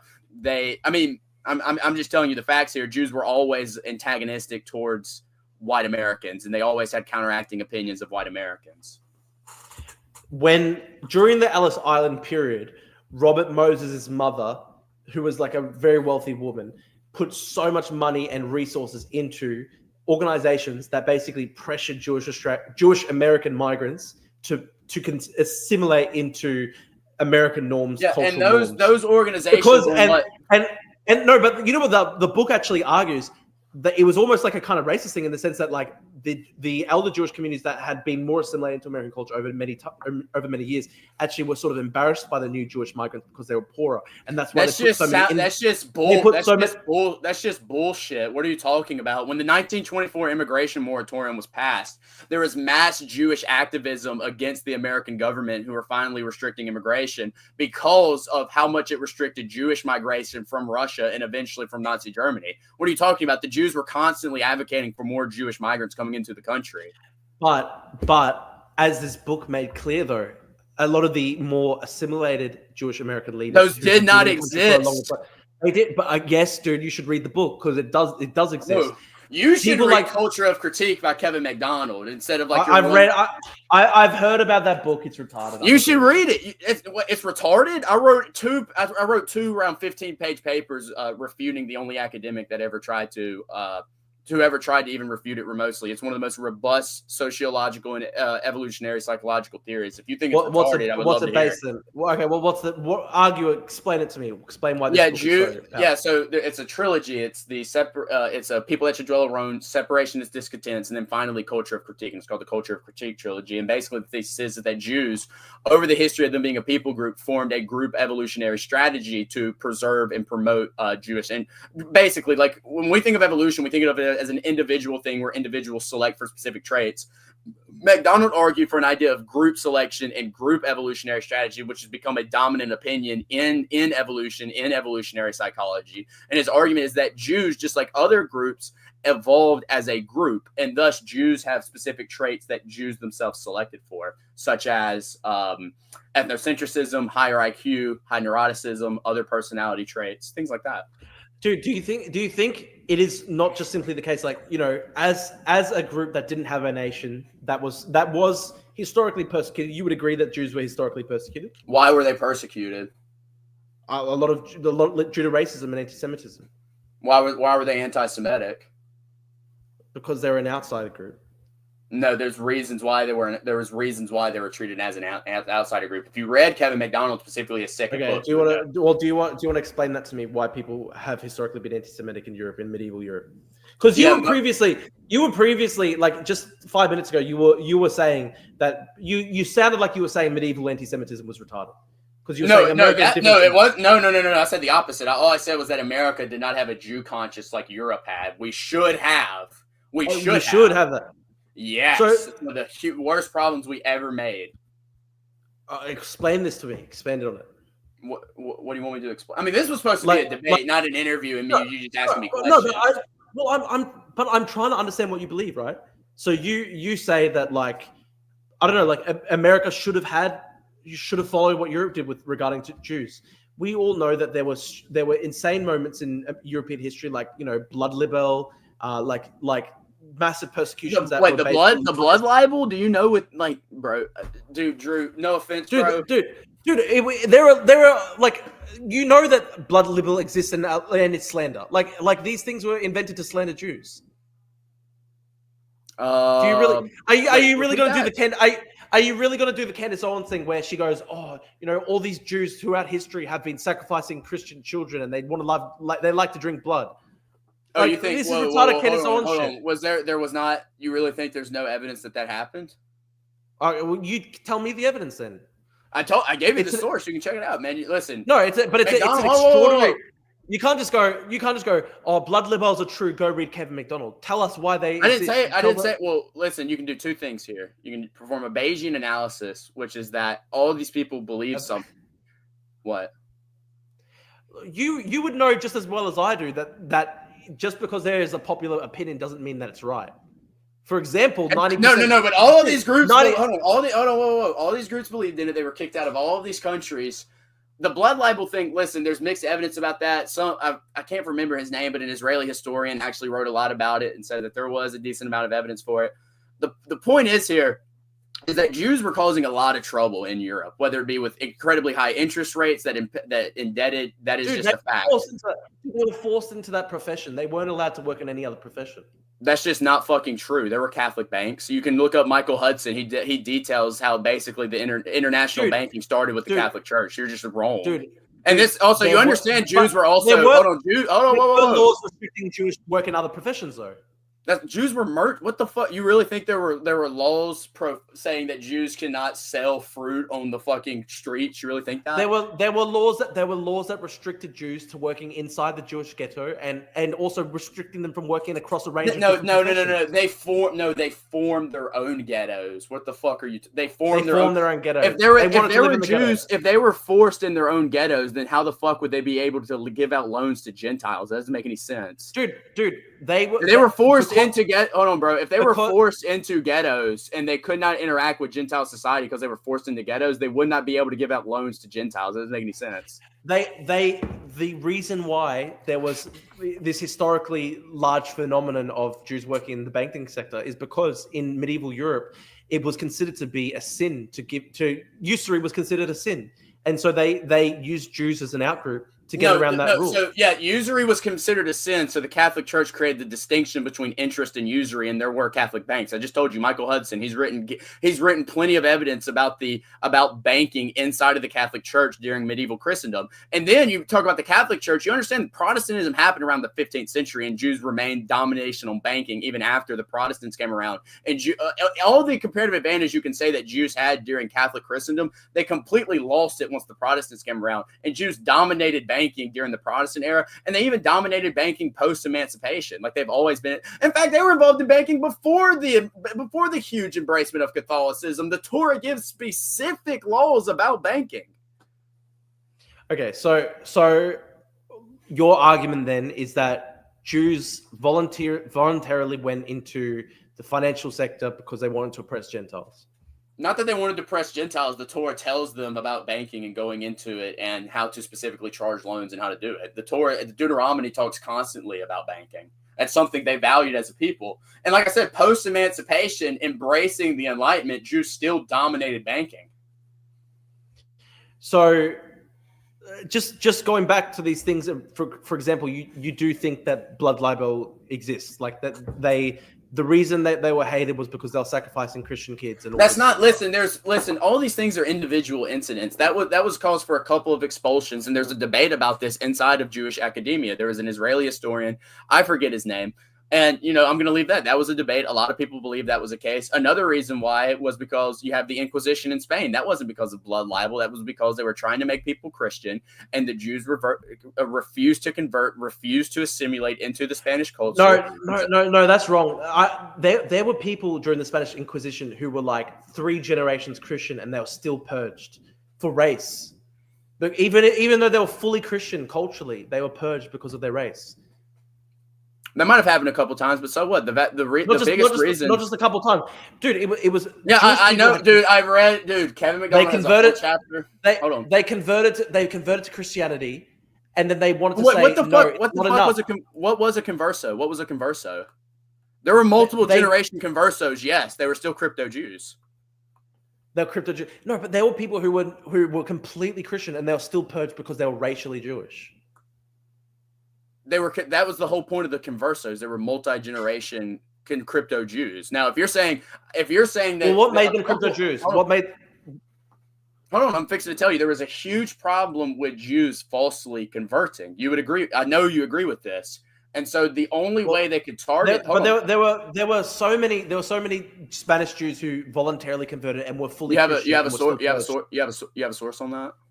Yes, read Mr. Netanyahu's father's huge 1,000-page book on the Spanish. McDonald cites Netanyahu constantly, bro. All he does is detail the converso problem. There was a massive problem of conversos, and I'm sure there's true that there was somewhat of a minority, could have been a large minority, whatever, of Jews that legitimately converted to to Catholicism. Majority of Jews remain Jewish, and the only way that they would be able to force to assimilate is that they embrace the purity of blood. It was a Spanish word. I can't speak Spanish. It was called the purity of blood. But even if you fully convert, it's not enough.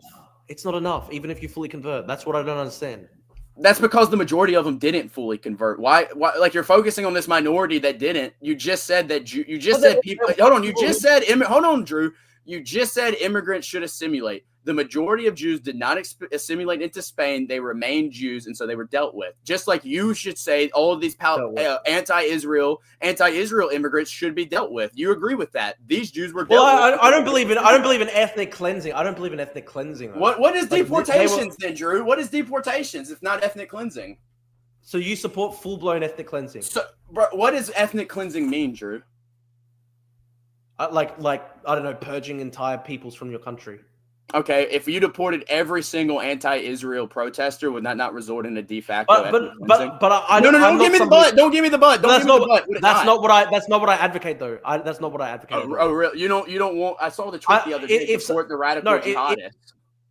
Yeah, if somebody's a radical jihadist, they should be deported.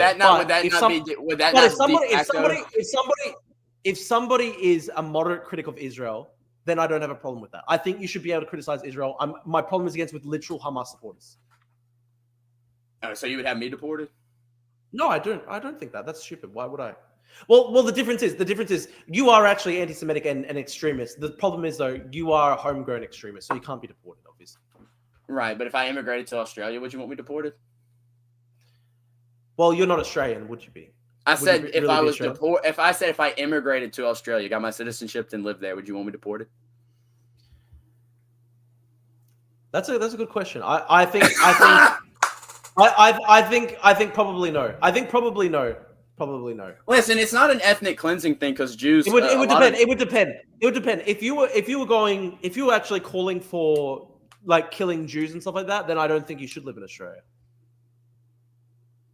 I don't want to kill Jews. Okay, that's good to know. Do you think people well, hold on. You support Israel. You know they want to kill the Palestinians and the Gazans. Like, you support that. Well, when you say support Israel, I don't support the Israeli government. I think Israel should exist as a country. Do you support I think Australia should exist as a country. I think Israel should exist as a country, but I don't support the Israeli government's actions, and I don't want the war in Gaza to continue. What was a necessary condition for Israel to exist in the way that it does now? What was it called? It starts with an N. Oh, you're going to do some leftist Nakba shit to me. Okay. No, I'm just asking. I'm asking a question. I actually disagree with that whole narrative because this is why. This is why. Like, in 1947, they tried to invade. There were multiple Arab armies that tried to invade Israel. Oh, I wonder why. The goal was to genocide the Israelis. They wanted to do a second Holocaust. Dude, and if they had won, they would have been so. If they had won, no one would talk about a Nakba, would they? There'd be a genocide instead of Jews. Oh, my mother's texting me. Give me a moment. Okay. Oh, I wonder why they wanted to deport. I mean, they quote unquote. Where do you think Jews should? Okay, we've got a comment in the chat. Where do you think Jews should live? That's not my problem. Not your problem. So, can Jews live in America? Yes, they can currently live in America. Would you want to change that? We'll see. We'll see what happens, man. I don't know. I think, listen, if you want me to give a realistic answer, if somebody like me or Nick Fuentes or anybody like that came to power, you would not have to worry about Jews living in America. They would all flee. And you know that's true. They would all flee. And where they go, think that's a good problem. You think that's a good thing to purge all Jews from America? No, they would voluntarily flee the country if I came to power. They would get the fuck out. And you think that's a good thing? Yeah, I think the free movement of people is a good thing. Yes, out of the country. But by definition, this wouldn't be free movement of people though, because they'd be terrified. They'd be fleeing. They do it. That's their choice to feel terrified. That's their choice to feel terrified and then leave. No, it's not your choice because you've obviously been talking about, I mean, you post online about Hitler and stuff like that. So if you came to power, what the fuck have I posted about Hitler? I saw what, like 2 hours ago you had a post about Hitler where somebody posted Hitler. Yeah, someone posted a Hitler edit, and I said edit. And he said, "Wow, this is awesome. This is so good." That's what you said. No. I said make an edit with the Ye song, and then he posted the one with the Ye song, and I said bass because Ye is bass. Ye's bass as fuck. I love his music. And you responded. There was another one a couple hours before that where it was some Israeli account, and they had a dumb comment. They said, "Free Palestine's the new Heil Hitler," and then you said, "Free Palestine," as though you're doing a base. Free Palestine. Free Palestine. Yes. Will you do a HH? Yes. Rest in peace, Hulk Hogan, my hero. I'm so sorry about he's passed away. Rest in peace, Hulk Hogan. Okay. What do you think of Adolf Hitler? You're not here to interrogate me about Hitler. I came for a debate. This is a debate. Let's debate Hitler. Let's debate Hitler in the Holocaust. No, fuck no. I'm not doing that. Okay. We're on YouTube right now. You want my Twitter and your YouTube taken down? You want to talk about the Holocaust? No, you can't do Holocaust. Okay. You can't do Holocaust denial on YouTube, bro. And I'm not gonna get my Twitter taken down because of it either. Okay. We won't talk about it, but to be clear, you are a denier though. A denier? Well, listen, I have niche opinions about the Holocaust. There's people who know way more about this subject than me. If you want to talk to a true, real Holocaust revisionist, his name's Mike Enoch on Twitter. You can find him at Mike P, and he would probably gladly talk to you about the Holocaust. The reason I asked you about this is because you were saying, well, all the Jews would voluntarily leave, and the reason why people would leave is because you do have Hitler posts and stuff like that. So, like, you think that's good. You want to sort of terrify people. I don't know why you want to terrify people. I'm a Catholic, and as you've already said, the history of the Catholic Church is mass expulsion of Jews. Do you think people should feel afraid or feel ashamed of being Catholic, even though there was mass expulsions of Jews?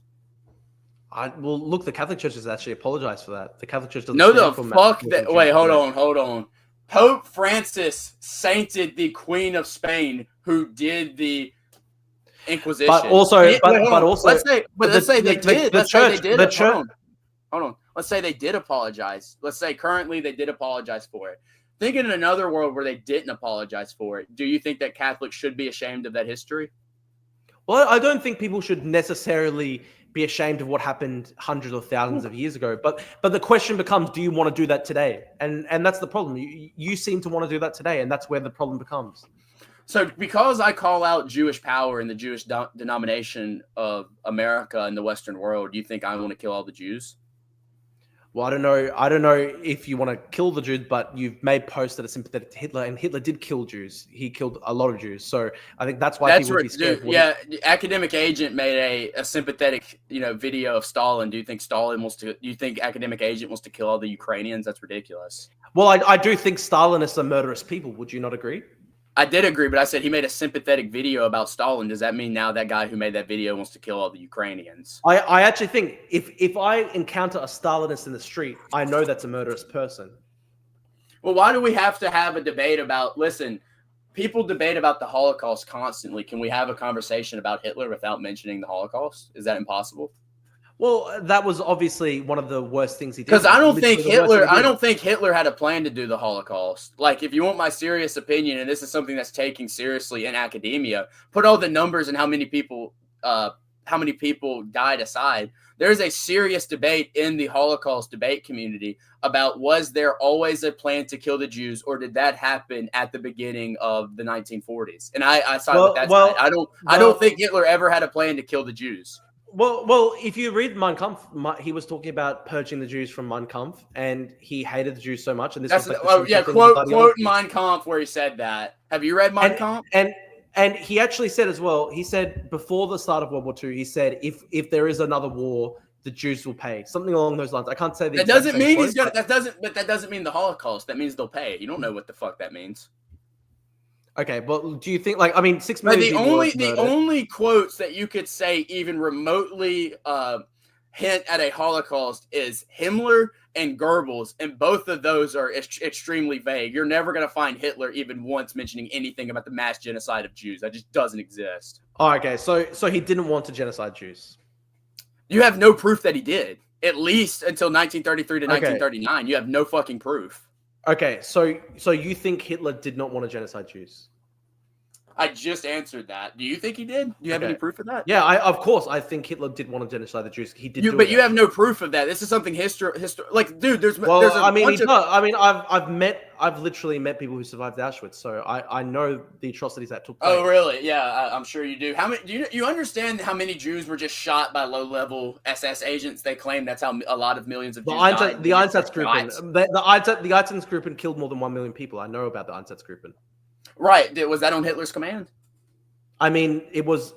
I mean, there was a phenomenon. There was a phenomenon called working towards the Führer, where low-level people tried to guess what Hitler's intentions were. You can do all the guesswork you want to. That doesn't mean Hitler said go kill the Jews. You have no proof that Hitler gave any type of authority to say go kill the Jews. In fact, what happened with Kristallnacht? If they wanted to stop it, they could have stopped it. They could have stopped it. Even if they wanted to do it, they could have stopped it. They didn't do it. They wanted it to happen. That's fucking bullshit. You know this. I mean, dude, you know this just as much as I do. This is how you Holocaust people, Holocaust affirmers debate the Holocaust, is they were out openly trying to hide it. They were trying to hide all the Jews they were killing. You really think these SS soldiers weren't trying to hide the killings of Jews if they did? Tell me about this. What was Hitler's reaction to Kristallnacht?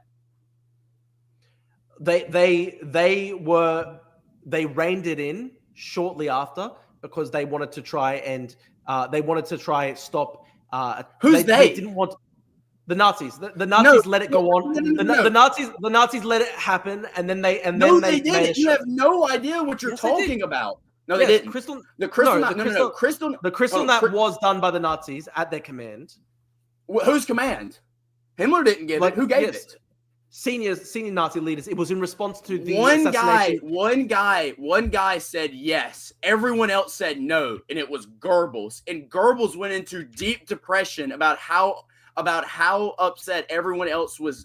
It was a huge fuck up. That is what first turned the internet. Well, you can talk about the Judea declares war on Germany or whatever, but that was one of the biggest fuck ups that happened inside of the Reich, with Goebbels saying yes, do Kristallnacht. Himmler said no, and Hitler didn't even know about it was happening until it happened. Hitler had to rein in the SS soldiers and privately reprimanded Goebbels from it, so much so that Goebbels was basically thrown into a short depression.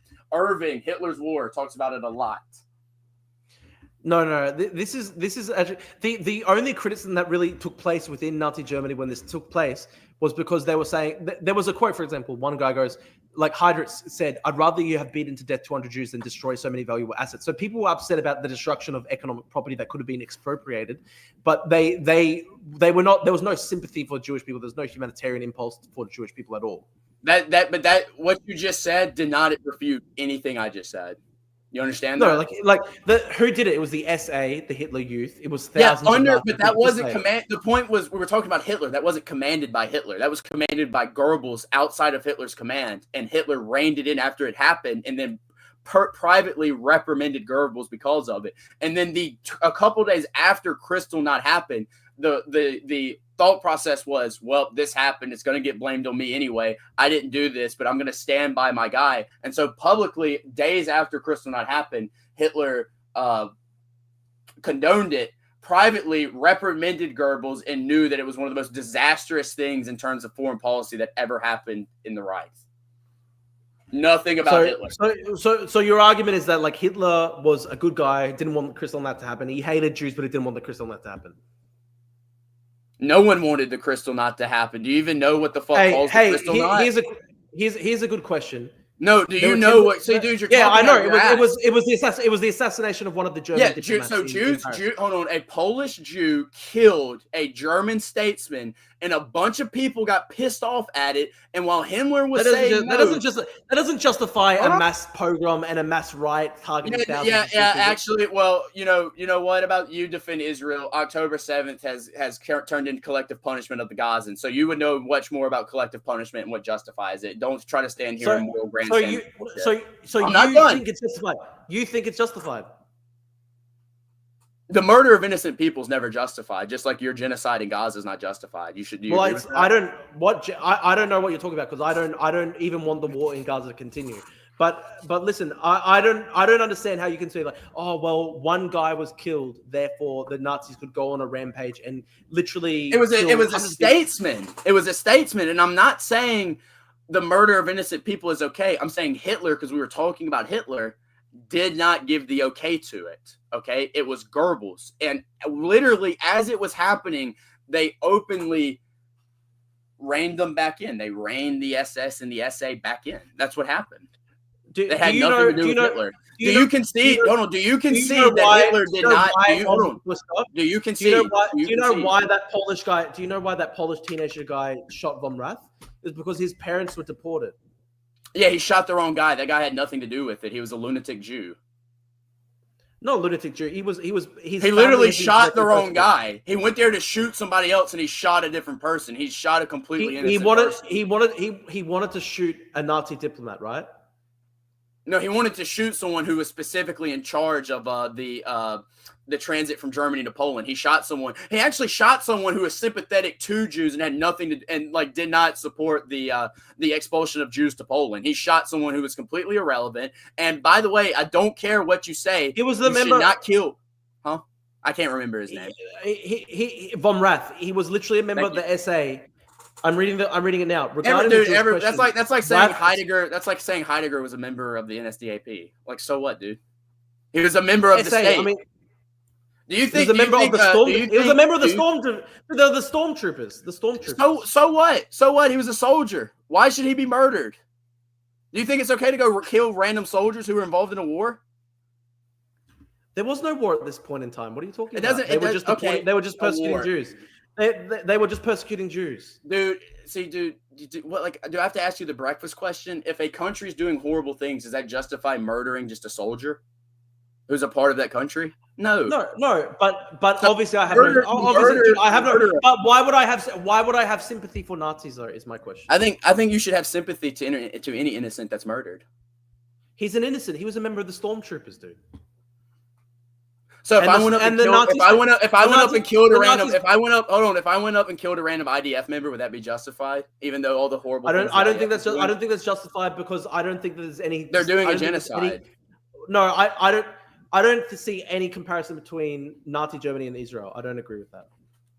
I agree with what you just said, but for different reasons. But the principle is the same thing. Okay, so you say Gaza is a genocide. Do you think that the Jews were subject to genocide in World War II? No, I don't think it was a top-down state policy. I think it was the Holocaust. So you don't believe that Jews ever faced genocide, but they're doing genocide. Is that what I said? You should have listened to me. If you cleaned your ears up, I don't think it was a top-down policy. For a genocide to happen, it must be official state policy. That did not happen. The vast majority of Jews were murdered by low SS agents. Like I said, find me Hitler calling for genocide. The Nazis never had a policy to kill Jews. It was just an accident. Okay, do you concede that Hitler never gave an okay policy to kill all the Jews? If you can't find me the document. There was the Wannsee Conference, for example. The Wannsee. That's not a fucking I said a state policy that said we're going to kill all the Jews. Yeah, go look it up. Why are we even talking about the Holocaust? I was asking you whether. Well, the reason this came up was because I was asking you whether you think Jewish people should live in America, and you said, "Listen, the murders of millions is wrong." There you go. Okay, if Jewish people are forced to flee under your presidency, do you think that their stuff should be taken? Should it be expropriated? Yeah. We should definitely have a tax on remittances. Yes, that's something that every country should do. So, like, if Jewish people are forced to flee America because the Groypers come to power, you would take all their stuff when they leave. Yeah, that's America's property. We gave Jews the opportunity to make that, and if you're fleeing the country that gave you the ability to make that wealth, it's ours to take. Yes, it's like eminent domain. So just so we're clear, you're talking about expropriating Jewish people. I'm talking about No. That's not. No, wait, hold on. Dude, you're one of the most disingenuous person I've ever talked to. When did I ever say that I want to force Jews out of the country and take their stuff? You asked me a question. You said that as soon as the Groypers come to power, they will flee in terror. You said that, not me. You said that. And I asked you, did you disagree? If I won the presidency, do you agree or disagree that Jews would leave voluntarily? Well, they would be terrified. You said that you agreed that they'd be terrified of you, correct? But that's not. I'm not forcing them to be terrified of me. I'm not forcing that. Would you make any statements so that they would not be terrified? Would you say, "Don't worry, we're not going to harm anybody"? Yeah, I would say we're not going to harm anybody. Do you think they'd leave or not? Well, so you would make it clear that you don't want to hurt anybody, and then therefore, you would try and make people feel reassured. You wouldn't want to terrify them. Yeah, I'd be a president for all people, sure. Okay, dude, it's pretty obvious what you're doing here. I know you're trying to bait me into saying something that I disagree with. You've been playing with words this whole time. I agree to a debate, not like some type of interview. We're debating. I mean, we're debating. It's not my fault that I'm in charge of the debate because I'm asking questions. Do you think you've looked good in this line of dialogue? I think I don't look good to Groypers because to anybody, any good faith person watching this debate. I think any good faith person is against Groypers terrifying Jews into leaving the United States. So I think normal people would probably agree with me, and I think it wouldn't be Groypers. It wouldn't be Groypers. It would be Jews would be scared that a real nationalist regime is taking power, and it has nothing to do with the Groypers. I told you very clearly I don't identify with the Groypers. I don't even know why. Well, you said earlier. I mean, you said earlier in the show that you like to watch Nick Fuentes. You get a lot of your talking points from Nick Fuentes. So I never said I get a lot of my talking points from Nick Fuentes. I said I'm a casual viewer of his show, which I am. But I'm more of a But you said you get a lot of your politics from him, though. No, I just said I watch him. That's all I said. I watch him, and there's no reason to affiliate with Nick. I'm Doomernat. You're talking to Doomernat right now. Okay. But you were talking though. But you think you looked good in this line of dialogue? Is what I'm asking you. I mean, you're the one who's actually gotten emotional. I've never been emotional throughout. I never said it. Well, who cares if I'm getting emotional, right? I mean, I don't know why. I actually complimented you at one point. I said you're a smart person. There's no need for you to go into stupid rabbit holes that marginalize you and make you. You went down the stupid rabbit holes with asking me about the Holocaust, the killing.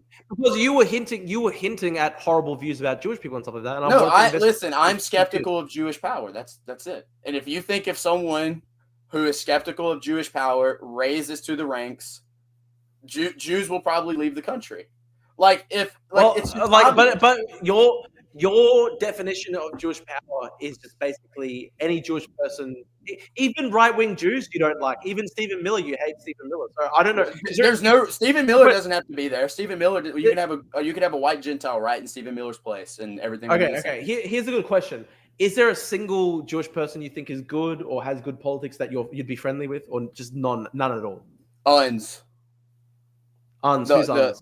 Unz, the head of the Unz report. I forget his first name. I think it's Robert Unz, and Bobby Fischer as well. Bobby Fischer. Bobby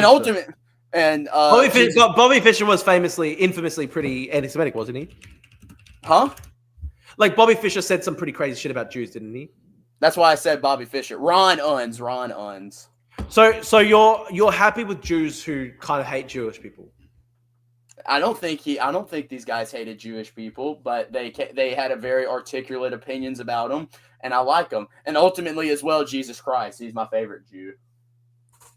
Yeah, well, I agree with you on that point. Jesus Christ is probably my favorite Jew too. Oh, are you Christian? Yeah, I am Christian. I'm Greek Orthodox Christian. I'll show you. Okay. I have this on my desk. Archangel Michael, Archangel Gabriel, and Archangel Michael. I've got Saint George as well, and I've even got a beautiful Orthodox thing as well. So I love the Orthodox faith. That's my culture. That's my background. Yeah. Can you? You know the filioque is true, right? Sorry, could you say that again? You know the filioque is true, right? Filioque. So, sorry, expand on that. The filioque, that the Holy Spirit transcends through the Father and the Son. Listen, I can't really get into that depth of theological debate with you. Is that sort of like a sort of Catholic v Orthodox type debate? Yeah. Okay, listen, I'd have to study the Orthodox position further. Listen, I have a great respect for Catholics. I went to a Catholic school because there's no sort of Orthodox school in my city of Brisbane, so all the Greek families sent us to Catholic schools. I got raised by the Augustinians. You know, Pope Leo actually went to my school a couple of times in Australia, Villanova College. So I love my Catholic friends. I love Catholicism. Yeah, I'm cradle Catholic, by the way. What are your thoughts on Pope Leo? I'm interested. He's all right. Okay, that's cool. I like that we have an American Pope. Yeah, I think it's cool too. Did you like Pope Francis? I did. I was a pretty big Francis defender, yes. I'm interested. This is a genuine question here. So obviously you would have agreed with Pope Francis a lot on like Palestine and everything, but also at the same time, I've got a question, dude. Villanova is 5 minutes from me in Philly, not Australia. Yeah, no. So there are obviously lots of different schools and universities in the world called Villanova. There's Villanova University in America, which I think he studied at. I went to Villanova College, which is like a high school in Brisbane, Australia, which is Augustinian. He actually came and visited the high school, I think, twice in like the 90s before my time, which is really cool. But yeah, I'm interested, Dumanat, regarding Pope Francis. So you would have liked his stuff on Palestine and stuff like that. But what do you think about the fact that like he was somebody who basically did support open borders, didn't he? So the stuff about borders is a little mixed. I mean, he affirmed multiple times that nations have a right to control their borders, but then he would push back against immigration restriction. Like he had like mixed views about it. So I disagree with some of that stuff. I affirm the traditional Catholic opinion about borders, which is that I actually would agree that I think Catholic Church is sometimes too sort of insistent on basically borders not existing. So I actually agree with that. But I think Pope Francis was overall a good man. Right. Well, the traditional Catholic view is that if immigrants don't assimilate, immigrants have an obligation to assimilate, and when a country has too many immigrants, then they have a right to control their borders. And I agree with that. I think we have too many right now. We can shut the borders, and immigrants who aren't assimilated can go. I assume that you probably didn't agree with Pope Francis kissing the feet of refugees. No. Well, you know, it's a humble thing. You know, I understand he's treating them with human decency. That's that, but whatever. Yeah. Okay. Fair enough. Look, I look at the end of the day, I still think people should be treated with human decency. I mean, surely you would think that even in a situation where you were, where you had deportation and stuff like that, you still think that people should be treated humanely, though, that people shouldn't be just like, like, I don't know. What do you think about, for example, like ICE when they put like black masks on it, they just pick people up on the streets? I think I should wear masks. I should wear masks? Yeah. Why is that? Because I don't think it's good. Because obviously these people try to ruin the lives of ICE.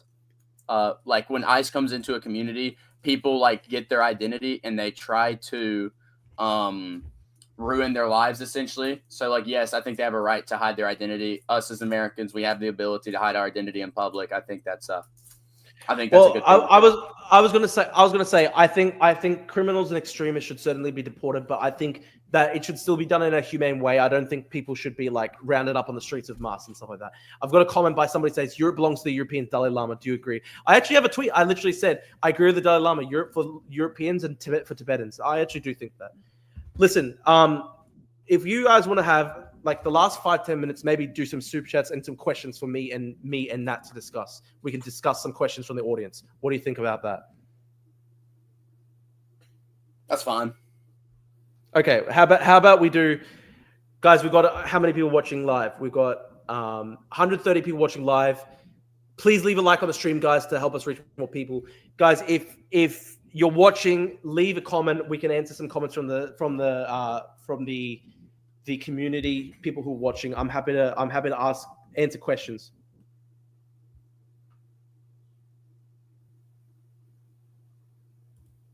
Tibet for the Tibetans. I agree with that, and I agree for Europeans overall. I still think that minorities should be able to live there, and I still think that there should be some diversity and stuff like that. But I think overall that European country should still be European.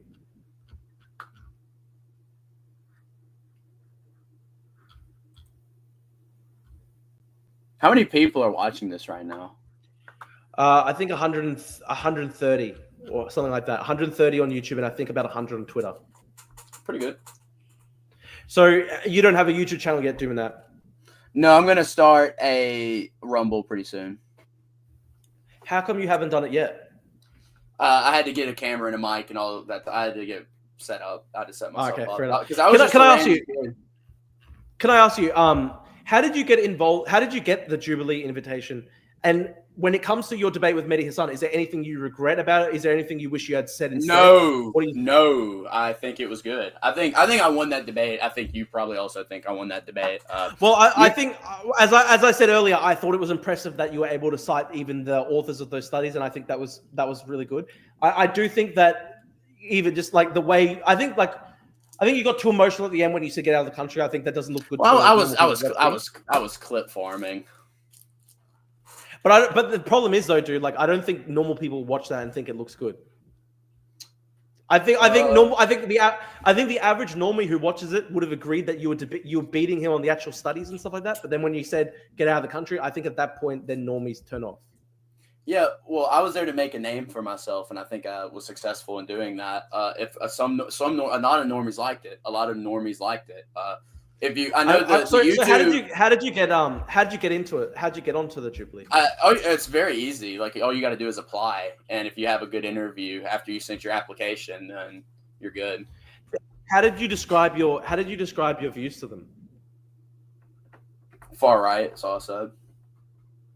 Right. Okay. And did you have to say anything about like Jewish or anything like that? No. Wasn't there a point when you tried to say to Medhi Hasan, we should ally against the Zionists or something like that? Or was that someone else? No, I said that I told Medhi Hasan he makes the pro-Palestinian calls look 100% worse. Because I agree with you about the leftists and the Palestinian stuff. I think they make it look horrible because because it alienates so many people who don't support what we're doing in Israel. So if the anti-Israel protests in America were waving the American flags and talking about how Israel is committing a genocide and also that it's not in America's interest to support Israel and they were patriotic about it and not making it about intersectionality and all these other things, then they would be doing the Palestinians, which I think this is what we should be about, much better off. But instead, Medhi wants to turn it into a partisan thing, which it should not be. It's always going to be that, though, dude. It's always. I'm criticizing that. I'm criticizing it. Yeah, I don't. Because like, there's basically like no scenario where the Palestine rallies would ever not be leftist or mainly composed of like sort of Muslim supporters. You know, it's always going to have that. Well, Muslims, like a lot of Muslims, like there's a reason why that guy was put on the mic and not some random Muslim off the street. I'm sure that guy's been coached up by people to say these Medhi Hasan things. Yeah. I was referring to I was referring to the activist that you were showing me at the beginning of this conversation. That activist wasn't even a Palestinian activist. That was actually an indigenous activist in Australia, and he was saying that. What the fuck were you showing me that for? No, because I was showing that to you to show that it's a Palestine rally, and an indigenous activist has gone to the Palestine rally, and he said, "We have the same colonizer. It's white people should be against them." So basically, what happened is a fucking abo went up there and was like, I don't think you should use that. I don't think you should say abo. But anyway, go on. They're not indigenous to Australia. They're Aboriginals or whatever their ethnic name is. Whatever they are indigenous. Indigenous Australians are indigenous to Australia. But anyway, though, like, what were you saying though? Why are you shaking your head? The whatever the fuck, that guy went up there and decided to tell his ethnic grievances about ethnic Australians and used a pro-Palestinian platform to do it. It had nothing. That has nothing to do with Palestinians or Muslims. That's like you can't even deport him. There's nowhere to deport him to. No. But what I'm saying is, the Palestine movement in Australia welcomes that. They love to have indigenous far left activists who hate Australia on the stage. Yeah, but here's the thing: is Muslims, at least in my experience, Muslims don't like that shit because it's exactly what I'm saying. That's not true. Muslims, That's not true. Yeah, it is. When I posted my video about Medhi Hasan, I had tons of Muslims commenting, being like, "I agree with this dude. We don't want white people to be against us. We want white people to be for us." And so when you make it an intersectionality thing about white supremacy, that turns a lot of white people off to it who would be open to supporting Palestinians, and that's not in anybody's. That's definitely not in the. Listen, there's no reason for you to disagree with this. It is not in the Palestinian people's interest to divert so much domestic white support against their cause in America. That's just not in their interest. But here's the thing, though: like they're not thinking of it in that way, dude. The way they see it is they look at Jews and they say they're European, they're white, and Americans are white. That's how Palestinians see it. That's not. I know plenty of Palestinians who don't see it that way. Dude, there are so many Palestinians who see it that way. No, I don't think that's true. I see it all the time, like posts with hundreds of thousands. And I see this is the problem. Is it's anecdotal. I see the opposite all the time. I see plenty of Palestinians saying it's not white, it's Jewish supremacy. Have you not seen the posts that get like hundreds of thousands of likes where Palestinians say go back to Poland or they say go back to Brooklyn because they say that they're Europeans, they say that they're white. No, a lot of them is because they're Ashkenazi Jews whose grandparents came from Poland. But like Bibi Netanyahu's people came from Poland. There's different sections, right? Like half the Jewish population of Israel is Mizrahi, so they're from. Yeah, they're not telling the Mizrahi people to go back to Poland. They're telling the people who live. But here's the thing, though. But they don't see it that way, though. They think they collapse all of it down to one people. They don't even think about the Mizrahi Jews. Honestly, it's not true, dude. This is true. A lot of the Palestine activists especially in the West, don't even know that Mizrahi Jews exist. They all think they're Polish. That's not true. It's true. That's not true. Okay, I'll give you an example. So the leader of the Palestinian cause in Australia, Nasser Mashni, he's the leader of the Australian Palestine Activist Network. He comes from a really big Palestine activist family. So, for example, when his dad died, Ismail Haniyeh, the Hamas leader, literally offered condolences. And so the Nasser Mashni, he was giving a speech in Australia, and he was saying the exact same stuff. He was saying like the Jews are basically white, and he said the reason that they don't belong in the Middle East is that their skin does not fit the Middle Eastern sun. That's literally what Nasser Mashni was saying. So I'm giving you lots of examples. There are so many Palestinian activists and Muslim activists who see the Jews as white, and that's why they hate the white. That's why they hate Jewish people, because they hate white people too. No, I think they don't like Jewish people because Jewish people are in their land right now, literally genociding them. That's probably why they dislike Jewish people, because of the actions of Jewish people. And if they see them as white, that's secondary. Even before the foundation of Israel, there were massacres of Jews in the Middle East and North Africa. They were that's the point, is that they were there. That's the point, is they did, because there was also massacres before the setting up of Israel. There was also massacres by Jews of these people, and also there were British. There were massacres. There was a massacre of the Jews in Damascus in the 19th century, in the 1800s. Oh, is that? Well, it had nothing to do with. Is that what you're talking about? You really think that they killed those people because they thought they were white? No, but they that's killed the them point. That's the point they were. That's the point you were making. That's the point you were making. No. In this circumstance, they killed them because they were Jewish. Your point is that they didn't like Jews because they're white, and then you go to an example where they killed a bunch of white. No, let me explain it. Right? No, this is ridiculous. This is ridiculous. Dude, I'm trying to explain my view. Let me explain it. They previously they thought back in the 1800s, the 1700s, there were massacres of Jews living in the Middle Eastern lands. They were targeted because they were Jewish. Over time, especially with the large influx of Ashkenazi Jews to Israel, which is about half the population of Israeli Jews, then the argument started to come up in the sort of Middle Eastern Arab world that the Jews were actually all white people. So it changed over time. No, that's not true. The people who pushed that Israel's a white supremacist state were Jews themselves, like Noam Chomsky, who pushes the Khazar theory. That's where this rhetoric really popped off from, was anti-Zionist Jews. Wait, you say Noam Chomsky does the Khazar theory? Yeah, he's previously pushed the Khazar theory, and he says that Israel is actually a bullshit state. I actually think Khazar theory is really bullshit. I do too. No, I'm not agreeing with it. I'm just telling you the rhetoric that Israel is a white supremacist state has come from Jewish intellectuals like Chomsky and Finkelstein. That's where it really took off from. I mean, they helped propagate it, but it also comes from people like Frantz Fanon. It also comes from the sort of third world academics. Would you not agree? Yeah, I'm telling you, Jews push the same thing. Not all Jews. There are some leftist Jews who've pushed Okay, anti-colonialist rhetoric. okay, That like then people like it on. Okay, every time you say Muslim, then go not all Muslims, go some Muslims. Then Yeah, well, I do that though. I say Islamist extremists. I don't say all Muslims. You did not just do that. I'm talking about Muslim activists, political activists, Islamists, for example. Say some Muslim activists. Okay, and some Jews push that Israel is a white supremacist state, and most Jews just support Israel as a Jewish state. Anyway, we've got. Is there anything else we should discuss today? Because this is there anything you want to say? Any particular topic? Yeah, this is Josh Neal's book. It's called Intolerant Interpretations. Everyone should read it. It's a really good book. It's about investigating the conspiracy culture in America. It's a really good book. And what's the argument of the book, out of interest? I haven't read the whole thing yet, but basically, from my understanding, is that he's giving an interpretation of the development of the type of conspiracy theorist culture that exists in America, and he goes through intellectuals who gave also their takes on it and criticizes them and develops his own theory. I just bought the book today. Okay.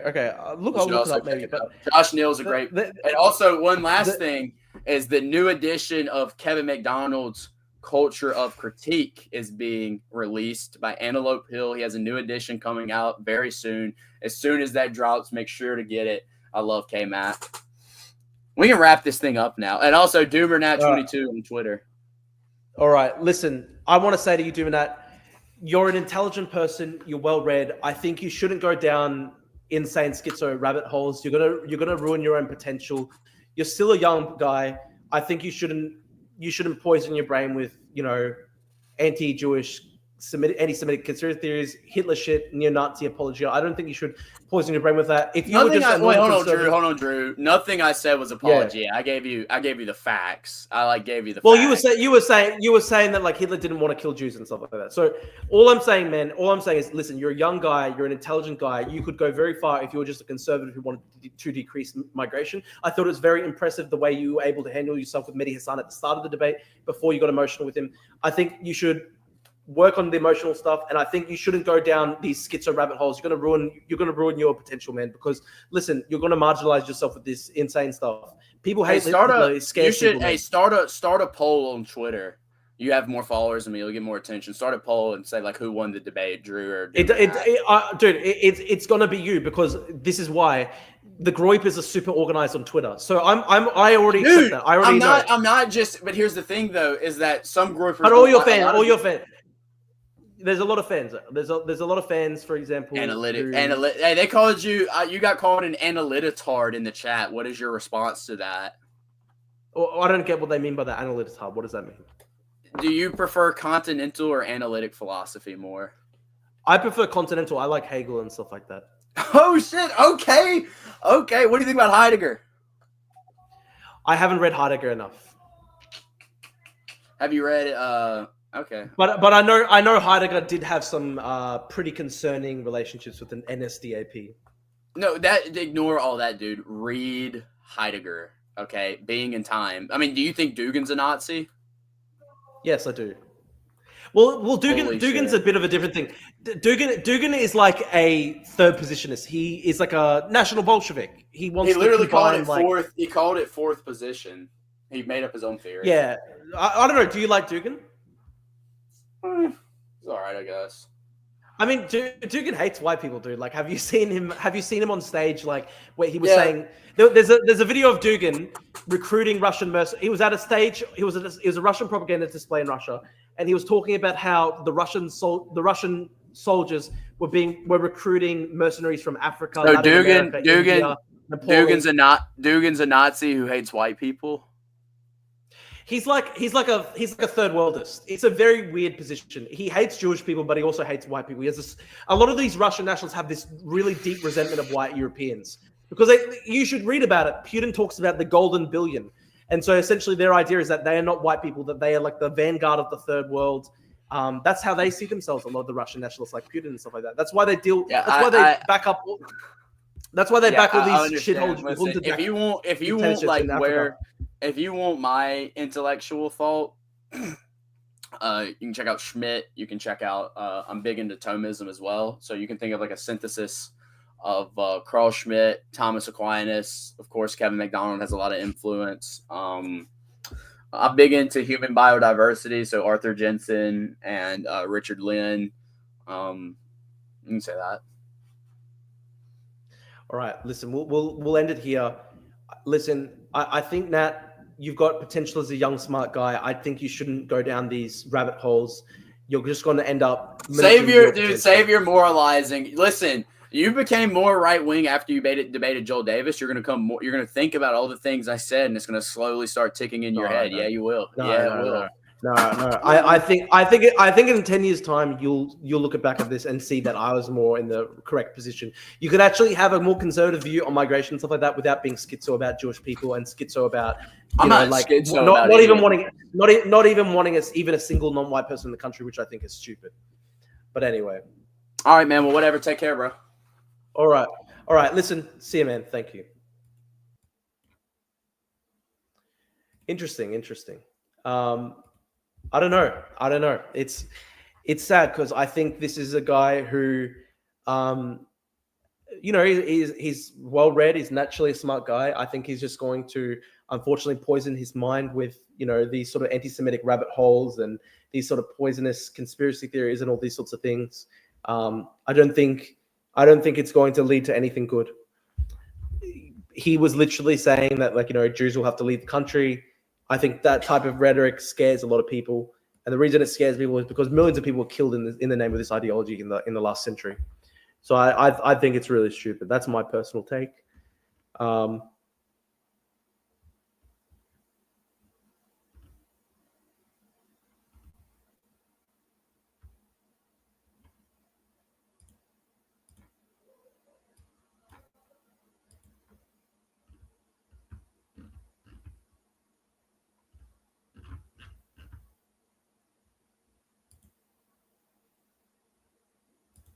What's it like being a white POC, Drew? Very special, very special. A white person of color. Very funny.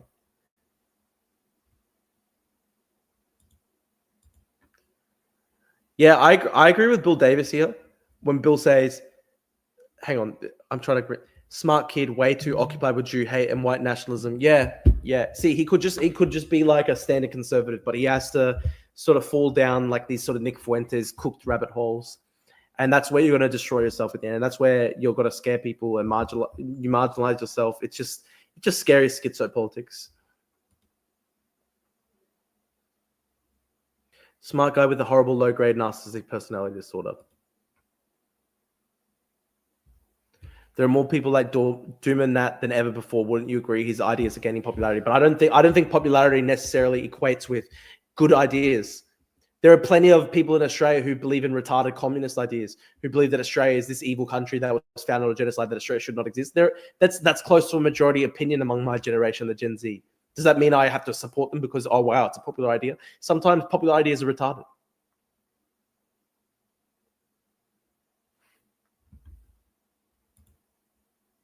Drew, I saw half of it. Nice work, mate. He's a smart kid, just Australia a bit sad. I hope it doesn't isolate him.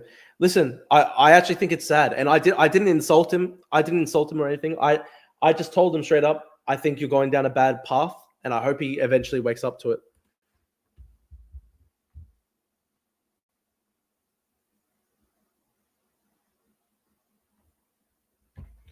Oh, dude, you standard conservatives can't win elections, therefore become a Nazi. Like, that's just schizo stuff.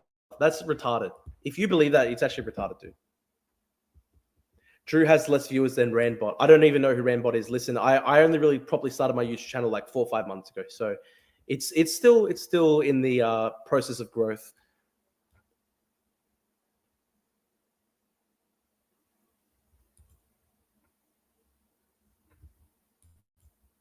Thanks for hosting, Drew. You did very poorly, dude. There's not a single person who came here because they're a fan of him who's going to think that I did well. Of course not. Every single debate, that's what happens in every single debate. People come into it with their preconceived ideas. If I was debating Nick Fuentes, every single person who's a Nick Fuentes fan would say that he won. It's impossible for somebody who liked Nick Fuentes to ever admit that his side ever lost. So I don't ever expect that people are going to change their mind as a result of these debates.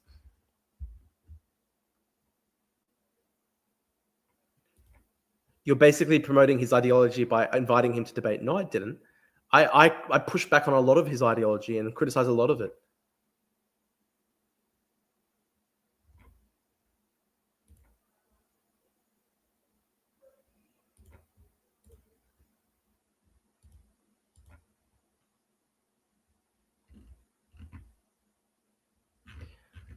Listen, guys, how many people we got watching now?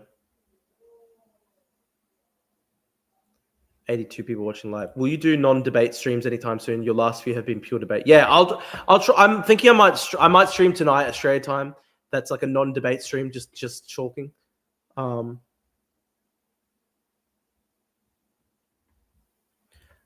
on the Unfuck America tour? Is that, I don't know, is that, who's the Unfuck America tour? Is that Charlie Kirk? I don't know. Who's doing Unfuck America? I'm trying to remember. Unfuck America.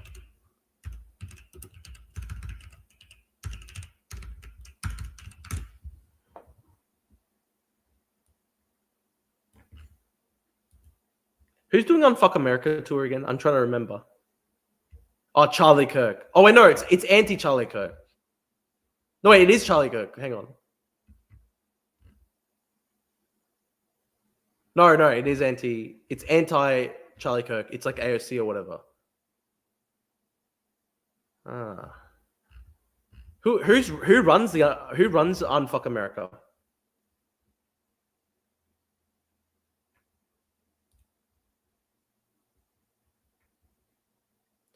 Doom Nationalist is a retard. Saying this is someone who knows him personally, but Drew, you performed worse. Dude, you agree overall with his views, so of course you're going to think that I did worse. There's not a single way that you'd ever think that I did better. So I don't care.